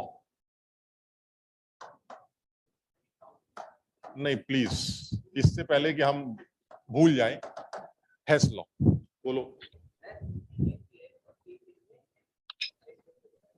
NaCl का साइज नहीं बढ़ा, किसने बताया NaCl का साइज बढ़ा है? Na प्लस का साइज K प्लस से बढ़ा है, हमने ये बोला। NaCl तो कोई पूरा मॉलिक्यूल होता है, मॉलिक्यूल के साइज को ना डिफाइन करते हैं हम। कैटायंस एनायंस की बात कर रहे हैं, Cl तो कॉमन है। साइज किसका हुआ? Na प्लस और K प्लस। Na प्लस ऊपर होता है, K प्लस नीचे होता है, और हमने पढ़ा है पीरियड ग्रुप में नीचे उतरने पर साइज बढ़ता, तो यानी K का साइज ज्यादा होगा Na का, ठीक है ना? अच्छा खैर, तो ये हेस लॉ जो है HESS और फिर वो वाला S, ठीक? तो हेस लॉ क्या कहता है? ये बड़ा अच्छा लॉ है। ये कहता है कि अगर आप किसी भी रिएक्शन में यूज होने वाली एनर्जी या उस रिएक्शन में इवॉल्व होने वाली एनर्जी अगर आप निकालना चाहते हैं और आप नहीं निकाल पा रहे हैं, तो मैंने कहा देखिए अगर मैं चाहता हूं तो निकाल लूंगा, हम शायद इसलिए नहीं निकाल पा रहे होंगे क्योंकि शायद रिएक्शन होने में दिक्कत हो रही, क्योंकि अगर रिएक्शन ही नहीं होगी तो फिर मैं उस रिएक्शन की एनर्जी कैसे निकालूंगा। तो उसने कहा देखिए ऐसा है, कुछ ऐसी रिएक्शंस होती होंगी जिनका हो पाना थोड़ा मुश्किल होता है, तो अगर उनका हो पाना मुश्किल है तो उनसे रिलीज एनर्जी या उसमें रिक्वायर्ड एनर्जी आप कैलकुलेट ही नहीं कर पाएंगे। तो उसका एक रूल तरीका क्या निकाला है कि अगर कोई रिएक्शन हो रही है जो कि जिसका होना मुश्किल, एग्जांपल से समझते हैं। जैसे मान लीजिए मैं आपसे कहूं सी, और सिर्फ एग्जांपल बना रहे हैं भाई, सी और O2 के मिलने से मान लीजिए CO2 बनती है, ठीक। वो मुझसे जानना चाहता है कि इस प्रोसेस में कितनी एनर्जी आ रही है या कितनी एनर्जी जा रही है। That means either is exothermic और एंडोथर्मिक, या तो एनर्जी की रिक्वायरमेंट होगी या एनर्जी इवॉल्व होगी, कुछ भी, ठीक। मैंने कहा बताओ कितनी होगी। तो उसने कहा भाई मैं अभी नाप लेता हूं। नापोगे तब ना जब ये रिएक्शन होगी। ये होती है, हम सिर्फ एग्जांपल ले रहे हैं कि मान लीजिए रिएक्शन नहीं हो रही है, अब आप नापने बैठे हैं कि सी और O2 को मिला के CO2 बनाएंगे और एनर्जी नाप लेंगे, पता चला रिएक्शन ही नहीं हो रही। अब जब रिएक्शन ही नहीं हो रही तो आप नापेंगे क्या? यानी कि आपको इस रिएक्शन की एनर्जी कंटेंट नहीं निकाल पाएंगे आप, क्योंकि जब तक ये रिएक्शन नहीं होगी तब तक आप नाप नहीं पाएंगे। और मान लीजिए ये रिएक्शन नहीं होती तो आप डेल्टा H इस रिएक्शन का नहीं निकाल सकते। समझ में आई बात? हेस ने ये कहा है, परेशान मत होइए, अगर किसी रिएक्शन के होने में आपको दिक्कत हो रही हो तो आप डेल्टा H निकाल सकते हैं मेरे क्राइटेरिया से। मैंने कहा आपका क्राइटेरिया क्या है? कह रहा इन दोनों के मिलने से दिक्कत CO2 को बनने में है। मैंने कहा कह रहे एक काम करते हैं, इन दोनों को मिलाकर सबसे पहले C और O2 को मिलाकर सबसे पहले कार्बन मोनोऑक्साइड बनाते हैं। मान लेते हैं इसका बनना आसान, ये सिर्फ तुम्हें समझाने के लिए बता रहा हूं कि भाई इसका बनना मुश्किल है तो आप डेल्टा H नहीं निकाल पाएंगे, तो मैं इन दोनों के मिलने से पहले कार्बन मोनोऑक्साइड बनाऊंगा। मान लीजिए इसका बनना आसान, तो इस प्रोसेस में जितनी भी एनर्जी का लेन देन होगा वो मैं कैलकुलेट कर लूंगा। कितना आ जाएगा इस प्रोसेस में लेन देन, मान लीजिए डेल्टा H बना, ठीक। फिर मैं इसी CO को फिर से O2 के साथ जोड़कर CO2 बना दूंगा, ये आ गया डेल्टा H2। यानी जो रिएक्शन नहीं हो पा रही थी उस रिएक्शन को उन्हीं दोनों लोगों से मैंने 2 स्टेप में प्रोसीड किया। हेस ये कहता है कि इस रिएक्शन का जो डेल्टा H होगा वो इंडिविजुअल डेल्टा H के सम के बराबर होगा। This is Hess law. खत्म हो गई बात, तुम देख भी सकते हो। फर्स्ट रिएक्शन जो हमारे लिखी है वो है C plus half O2 give CO। जो सेकंड रिएक्शन मैंने लिखी है वो CO plus half O2 give CO2। जरा आप इन दोनों रिएक्शंस को जोड़िए, क्या आएगा? सर ये CO कैंसिल हो जाएगा, C plus O2 give CO2 आ रहा है। बताओ समझे? तो इस रिएक्शन का जो डेल्टा H है वो डेल्टा H1 था, इसका डेल्टा H2 था। ये वो है जिसको आप नहीं निकाल पा रहे थे, so it will be delta H1 plus delta H2। यानी कहने का मतलब ये हुआ कि जब कभी भी किसी एक रिएक्शन का डेल्टा H आप निकालना चाहें और वो रिएक्शन इंडिविजुअल स्टेप्स का सम हो, तो वो उन इंडिविजुअल स्टेप्स के डेल्टा H वैल्यूज का सम उस नेट रिएक्शन के डेल्टा H के बराबर होता है। इसे हेस लॉ कहा जाता है। और इस लॉ का जो एप्लीकेशन है वो यही है कि भाई जब कुछ ऐसी रिएक्शन जो नहीं हो पा रही उनके डेल्टा H को कैसे निकाला जाए, तो पहले वो कर लो जो हो पा रहा है, उनको जोड़ दो, उसका आ जाए, खत्म हो जाए। यानी जो नहीं हो पा रहा उसको होने दो, मत होने दो, लेकिन फिर भी आप ना होने वाली रिएक्शन का भी डेल्टा H प्रिडिक्ट कर पा रहे हैं। क्यों? क्योंकि आप नए स्टेप से वहां तक पहुंच रहे हैं और जितने स्टेप्स बीच में इन्वॉल्व होंगे उन सारे स्टेप्स के डेल्टा H वैल्यूज का सम ओवरऑल रिएक्शन के डेल्टा H के बराबर। This is Hess law. और सिर्फ इस कैलकुलेशन में इसी एक लॉ का इस्तेमाल होने जा रहा है, बस पहले यहां तक समझ लो। अब क्या इस्तेमाल है, कैसे इस्तेमाल होगा वो अलग बात है, बट कम से कम हेस लॉ, जो कि थर्मोडायनामिक्स या थर्मोकेमिस्ट्री में दोबारा भी बता दूंगा मैं, जिसका बहुत ज्यादा इस्तेमाल थर्मोकेमिस्ट्री में होता है और मेंस के पेपर में तो बहुत ज्यादा सवाल भी पूछता है। अभी के लिए सिर्फ इतना समझ लेते हैं कि अगर किसी भी रिएक्शन के डेल्टा H को कैलकुलेट करना है जो कि कई स्टेप्स के समेशन से तैयार हुई, तो उन तमाम स्टेप्स के डेल्टा H वैल्यूज का sum is the net delta H of the reaction. This is Hess law. कुछ समझ पाए? अब इसका क्या एप्लीकेशन है, कैसे लैटिस एनर्जी निकालेंगे, ये सोचना है कि इसको कैसे यूज करें ताकि लैटिस एनर्जी निकाला। अब बड़ा इंटरेस्टिंग है, इसको जरा समझना, करके देखते हैं। इसको नोट कर लिया? तो क्यों नहीं हुआ है कुछ, क्या कह रहे हो बेटा? जी सर, 2CO क्यों नहीं हुआ? 2CO कह रहे हो ये यहां पर? नहीं, शुरुआत में ही सर, हाफ O2 के साइड में C plus half O2 give CO, C plus half O2 give CO, क्या कह रहे हो? और CO plus half O2 CO2। हाँ सर, ये क्वेश्चन ऐड कैसे किया? तुम दोनों को जोड़ो ना, CO कैंसिल हो जाएगा और हाफ O2, अरे मैथ्स में जैसे जोड़ते हैं वैसे जोड़ दिया, आधा O2 मिलके पूरा O2। Yes sir. तो फिर C ये वाला, O2 पूरा, बचा क्या? CO2 CO2, ये आ गई नेट इक्वेशन, समझ गए? ठीक है सर। यानी दो रिएक्शंस को जोड़कर अगर आपकी तीसरी रिएक्शन तैयार हो रही है तो तीसरी रिएक्शन का जो डेल्टा एच होगा वो उन दोनों रिएक्शंस के डेल्टा एच के सम के बराबर होगा। This is Hess law. मतलब तुम सोचो जो मैं बताना चाह रहा था, मान लो ये रिएक्शन नहीं हो रही, अब बताओ डेल्टा एच कैसे निकालोगे? नहीं हो रही तो ना हो रही हो, लेकिन निकाल तो लिया डेल्टा एच आपने, ये आ गया डेल्टा एच। यानी जो नहीं भी हो रही है उसका भी डेल्टा एच आप कैलकुलेट कर पा रहे हैं। देखिए क्यों? क्योंकि जो हो रही है उसकी हेल्प से जो नहीं हो रही है उसका डेल्टा एच निकाला जा सकता है, and this is Hess law.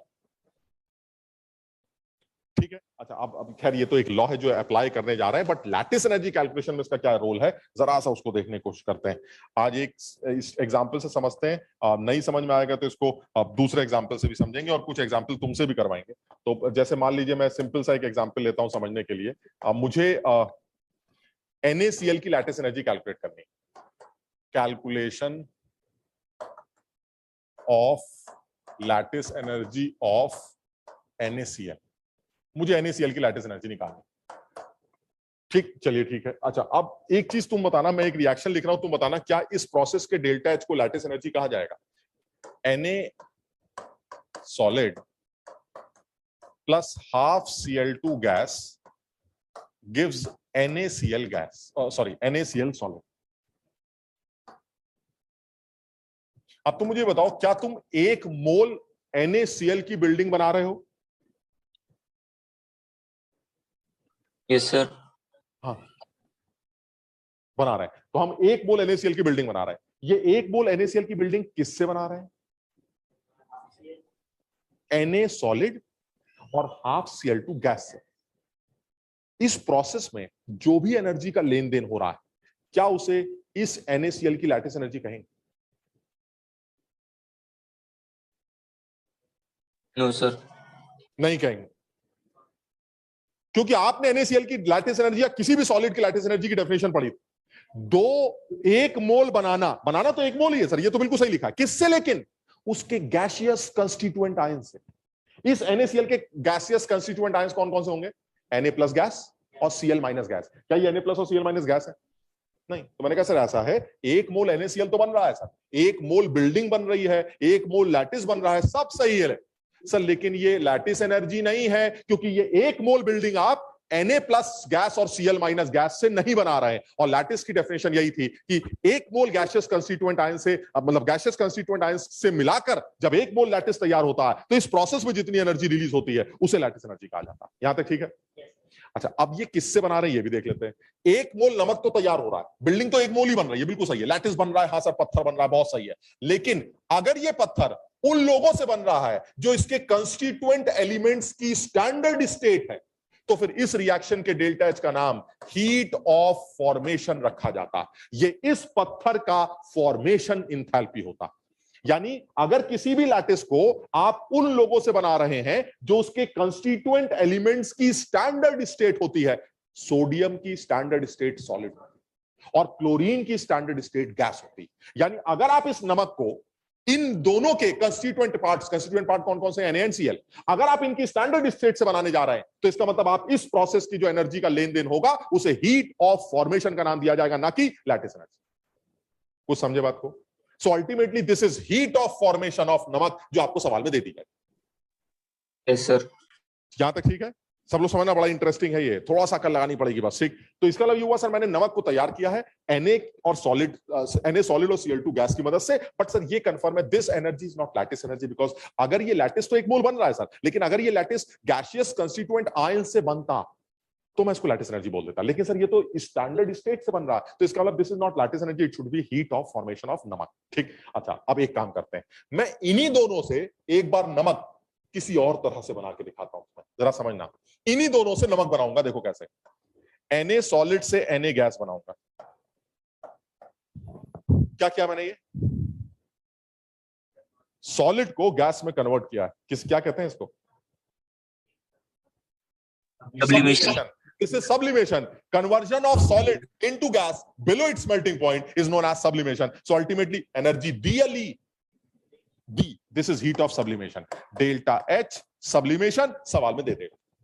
हमें याद कुछ नहीं करना, सवाल में दे दो। ठीक, इसका मतलब ये हुआ मैं इन्हीं दोनों से ये बना के दिखाता हूं तुम्हें, लेकिन अलग तरीके से। कैसे? सर पहले इसको गैस बना लीजिएगा, यानी सॉलिड को गैस में डायरेक्ट कन्वर्ट करना इज नोन एज सब्लिमेशन। तो आप इसके अंदर हीट ऑफ सब्लिमेशन डाल दीजिएगा। चलिए ठीक है, अब देखिए नेक्स्ट स्टेप, Na को कन्वर्ट कर दूंगा Na प्लस गैस में।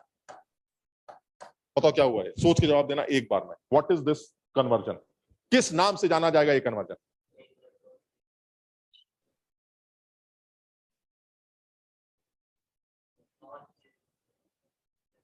नाम क्या है इस खेल का? जैसे इस खेल का नाम सब्लिमेशन था, तो ये क्या हो रहा है? आयनाइजेशन। यानी Na को Na प्लस में कन्वर्ट करना। एनर्जी दोगे या लोगे? एनर्जी देनी या लेनी? देनी पड़ेगी। इलेक्ट्रॉन निकालना, आयनाइजेशन करना, इसको बोलेंगे आयनाइजेशन एनर्जी। यहां तक ठीक है? यानी आप इसको यहां लेके गए, सबलाइन कर दिया, फिर Na को Na प्लस गैस में कन्वर्ट किया, आयनाइजेशन एनर्जी डाल दी, और आगे बढ़ते हैं। हाफ Cl2 को कन्वर्ट किया Cl गैस में। अब ये शायद तुम्हें याद ना आए, Cl2 को Cl में नहीं कुछ ऐड थोड़ा कर रहे हैं, Cl2 को Cl में कन्वर्ट करता है। हमने फोटॉन्स जब पढ़े थे, बॉन्ड डिसोसिएशन एनर्जी का नाम लिया गया था एक बार, कि एक बॉन्ड को तोड़ते वक्त एक फोटॉन मारा जाता है। One bond one photon. Planck's quantum theory में इस बारे में बात हुई थी, और बताया गया था कि हमें सूरज की रोशनी से नुकसान होता है। हमें सूरज की रोशनी से नुकसान हो सकता है, लेकिन इस लाइट से हमें कभी नुकसान नहीं होता। क्यों? क्योंकि ये लाइट हमारे डीएनए के बॉन्ड को तोड़ नहीं सकती, लेकिन सूरज का फोटोन हमें नुकसान कर सकता है। खैर, तो मैं ये बताना चाह रहा हूं कि आपको कितने Cl के एटम चाहिए? Cl के कितने एटम चाहिए? 1 मोल। ये तो 1 मोल अगर आप तोड़ देंगे, Cl2 का अगर 1 मोल तोड़ा जाए तो कितने Cl बनेंगे? सर 2 Cl बनेंगे। लेकिन मुझे तो एक ही Cl चाहिए, तो मैंने Cl2 का आधा मोल तोड़ा। ठीक, इसका मतलब ये हुआ कि अगर आपको Cl2 के तोड़ने की डिसोसिएशन एनर्जी दे दी जाए, तो उसका आधा अगर आपने यूज कर लिया, this is bond dissociation energy of Cl2। यानी Cl2 की बॉन्ड डिसोसिएशन एनर्जी का जो आधा होगा, that will be required to convert this half Cl2 into Cl। यानी कहने का मतलब ये हुआ कि आपके पास Cl2 है, आप इस Cl2 से Cl बनाना चाहते हैं। आपका काम Cl से चलेगा या Cl2 से? Cl से। तो मैं Cl कैसे लेके आऊंगा? सर Cl2 को तोड़ना पड़ेगा। तो 1 मोल Cl2 को तोड़ने का मतलब बॉन्ड डिसोसिएशन एनर्जी, तो फिर आधे मोल को तोड़ने का मतलब बॉन्ड डिसोसिएशन एनर्जी बाई 2। ठीक है, Cl गैस तैयार हो गई। अब Cl गैस को कन्वर्ट कर दिया Cl माइनस गैस। ये क्या है? ये एफिनिटी है। This is electron gain enthalpy, this is delta H Eg। Energy release होगी, याद है? और क्लोरीन की तो एफिनिटी 350 होती है, अगर तुम्हें याद हो 349 माइनस में मैंने बताया था, जबरदस्त एनर्जी। ठीक, अब जरा सोचना, इन दोनों को मिला के ये बना देते हैं। ये क्या है? नमक। अरे ये लैटिस है। गजब लल्लू हो, गैसियस कंस्टिट्यूएंट आयन से लैटिस बन रहा है, ये तो लैटिस है। यानी ये जो एनर्जी रिलीज होगी, ये क्या है? अब तुम समझना क्या करना चाह रहे हैं। एक तो ये डायरेक्ट, और ये नचा के। हैस क्या कहता है? डायरेक्ट वाली नचा के जोड़ दो, खत्म हो गया। यानी कहने का मतलब ये हुआ कि जो डेल्टा HF होगा, वो delta H sublimation plus ionization plus bond dissociation energy by 2 plus delta H Eg plus, सब कुछ पता है, सिर्फ ये अननोन है। ये सॉल्व होता है, क्योंकि डायरेक्टली तो निकल नहीं सकती थी। तो हेस लॉ की मदद से ये काम किया जाता है। और इस साइकिल को जो तुम्हारे सामने बनाया गया है, इसे बॉर्न हेबर साइकिल के नाम से जाना जाता है। This is Born Haber cycle.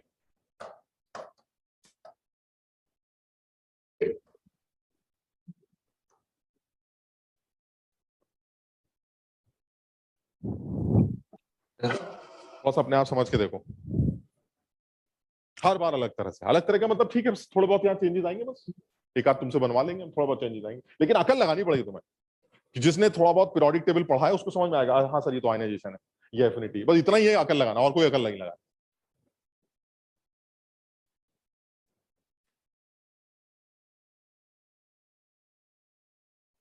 अब सोचो अगर तुम्हें सवाल में मैं डेल्टा HF दे दूं और ये सारी बकवास सर? और तुमसे पूछूं लैटिस एनर्जी, एक सेकंड, लैटिस एनर्जी क्या होगी, तो आप ये सॉल्व घटा जोड़ोगे, जोड़ लीजिए, सब देगा सवाल, सारी वैल्यूज आपको सवाल में देगी। हम कुछ नहीं कर सकते इसमें, तो हमें क्या पता है सब्लिमेशन एनर्जी कितनी है ना, तो वो हमें तो रखनी पड़ेगी, वो सवाल में दे देगा, हम रखते जाएंगे। हाँ बेटा क्या पूछ रहे थे? सर ये जो मेथड है बॉर्न हेबर साइकिल, ये सिर्फ NaCl के लिए एप्लीकेबल है, हर आयनिक क्रिस्टल के लिए। देखो मैंने एक बना दिया, मैंने एक NaCl के लिए दिखा दिया। अब मैं हो सकता है तुमसे किसी और के लिए पूछूं, जैसे मैं अभी एक जल्दी से पूछ लेता हूं 1 सेकंड के लिए। ये जल्दी से नोट कर लो, तो एक सवाल पूछ सकता हूं मैं। इतनी जहमत क्यों उठा रहे हो? रहने दो बे, जब इतना नहीं लिखा तो इसको मत लिखो, इसमें ऐसा क्या है?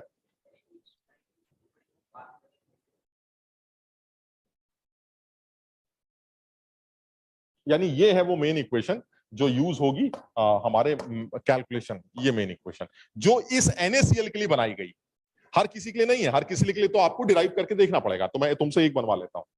ये हटा लिया, हटा दे भाई जल्दी से। Yes sir.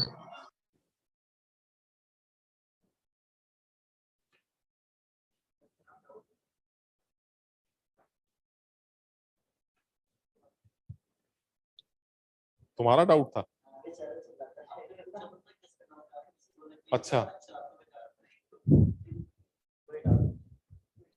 वो तो अब भी कह रहा हूं मैं, कोई डाउट नहीं। ये कर लिया भाई? आज दिया बहुत सीरियस लग रही।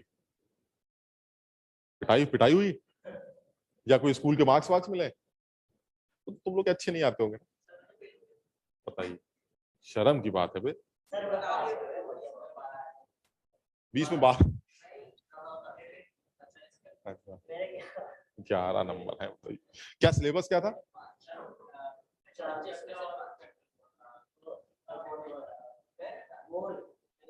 मोल में भी कर नहीं कर पाए तुम? एटॉमिक स्ट्रक्चर नंबर कट गए? बताइए, एटॉमिक स्ट्रक्चर में भी नहीं होता है कुछ ऐसा?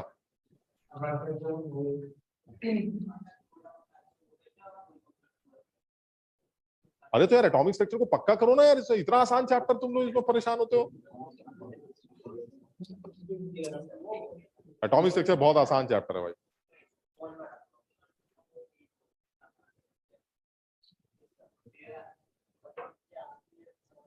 ये हटा दे भाई। ठीक, तो चलिए एक एक लैटिस बना रहा हूं मैं, एक लैटिस बना रहा हूं। तुम्हें बताना है इस आदमी का बॉर्न हेबर साइकिल बना के दिखाइए बस, जल्दी से एकदम। और अगर नहीं बना पाओगे तो कल करना। पहले मैं आसान दूंगा, कल और इससे ज्यादा मुश्किल दूंगा। मैग्नीशियम क्लोराइड की लैटिस एनर्जी कैलकुलेशन के लिए आप इसके लिए बॉर्न हेबर साइकिल बनाइए और एक इक्वेशन लिख के दिखाइए जिसको सॉल्व करके इसकी लैटिस एनर्जी निकालिए MgCl2 के।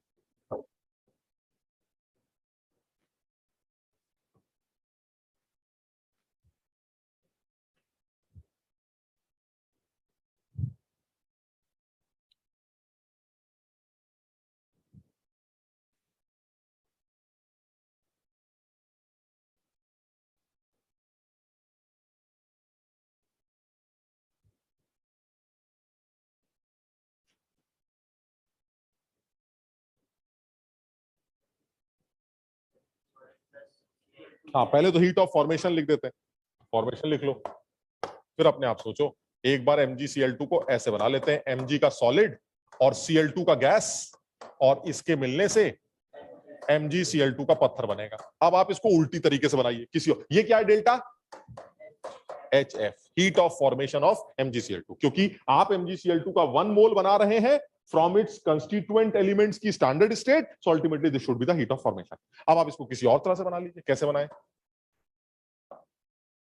इसमें गड़बड़ करोगे तुम पक्का, मैं बताऊंगा नहीं, तुम पक्का गड़बड़ करोगे। तुम मुझे इक्वेशन गलत ही बताओगे, मुझे पता। Cl2 गैस है।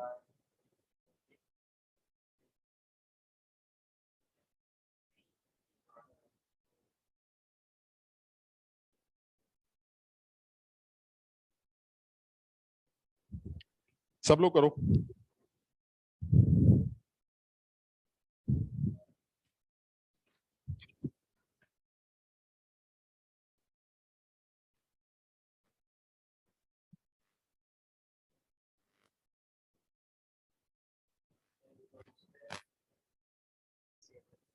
तो क्या हुआ, ज्यादा एनर्जी मांगे? उससे हमें कोई लेना देना नहीं। वो तो ठीक है, इसकी आयनिक एनर्जी ज्यादा होगी सही।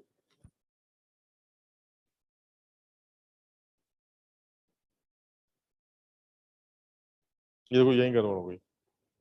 हमें पता तो यही, सब लोग यही गड़बड़ कर रहे हैं। बोले इसने तो कर दिया गड़बड़, तुमने भी कर दिया, मैम ने भी कर दिया ना, तुमने भी गड़बड़, अभी पूरी गड़बड़ नहीं है, ये mg प्लस लिखा है और जबकि यहाँ पर mg प्लस 2 होता है, लेकिन अभी गड़बड़ है, यही तो गड़बड़ है, तुमने प्लस 2 लिखा प्लस,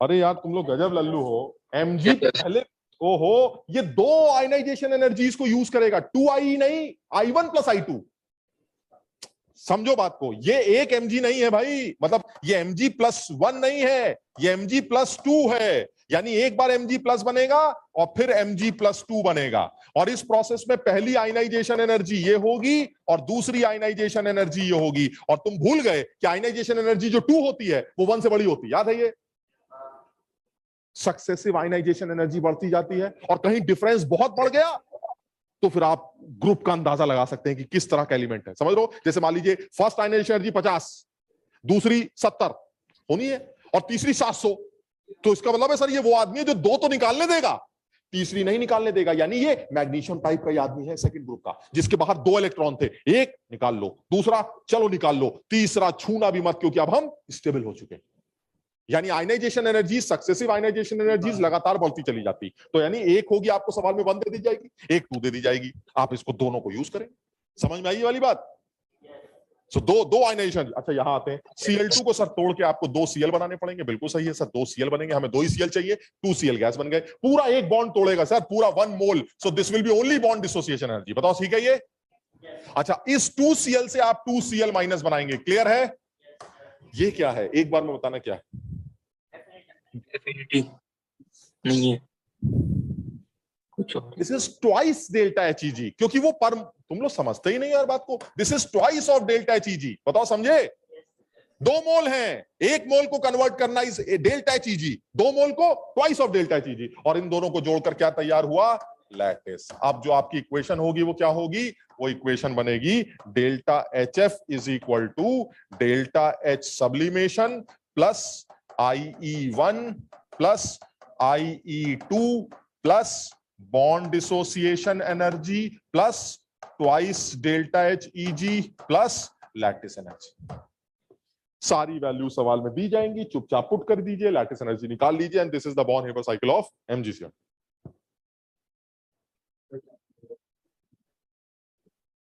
हम वहीं से करेंगे क्लास, टेंशन मत लो, ये आई वाली बात समझ में भाई,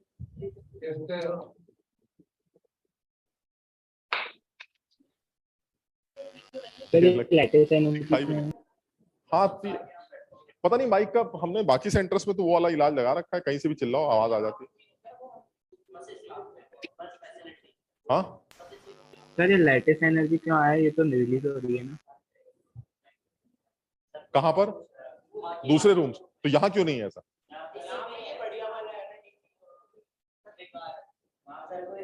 हाँ भाई आगरा वाले समझ में आया, यस सर, सर वो लैटिस एनर्जी क्यों निकल के आई सर, वो तो रिलीज हो रही है ना, तो इसको हमने ऐड क्यों करा है, क्या आदित्य क्या बोल रहे हो, पेड़ से बाहर आओ, नहीं सुनाई दे रहा, लैटिस एनर्जी हमने क्यों, वो तो रिलीज हो रही है ना, हाँ रिलीज हो रही है, हाँ तो सर वो उसको हमने ऐड क्यों करा है, नहीं ये हमने ऐड किया है और सॉल्व होके एली माइनस में आ जाएगी, गजब आदमी हो, हमें क्या पता ये क्या आएगी, हमने तो लैटिस एनर्जी एक वैल्यू लिख दी, सॉल्व करके कि ऑलरेडी -20 आ जाएगी, समझ गए कि नहीं, हमने साइन इंक्लूड कर रखा है इस लैटिस एनर्जी के अंदर, साइन ऑलरेडी इंक्लूडेड, सॉल्व होकर ये ऑलरेडी -50 आ जाएगी,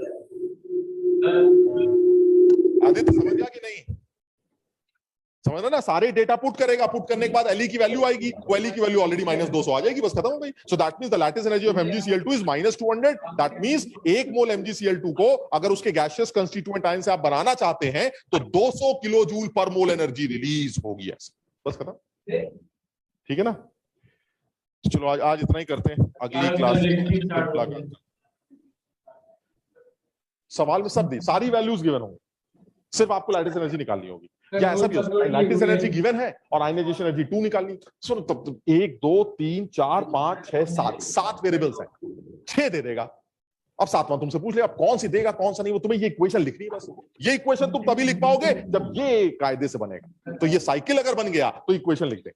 एक बार इक्वेशन लिख दी तो तुम देख लेना जो अननोन है वो निकाल लेना। लेकिन purpose of this Haber cycle is to calculate lattice energy जो नॉर्मली नहीं निकाली जा सकती थी, वो निकाली जाती है, ये पर्पस है। बाकी सवाल तो कैसे भी बना सकते हैं। ठीक है ना भाई, तो चलो अगली क्लास में मुलाकात करते हैं। क्लास के नोट्स अपलोड नहीं हुए हैं। हाँ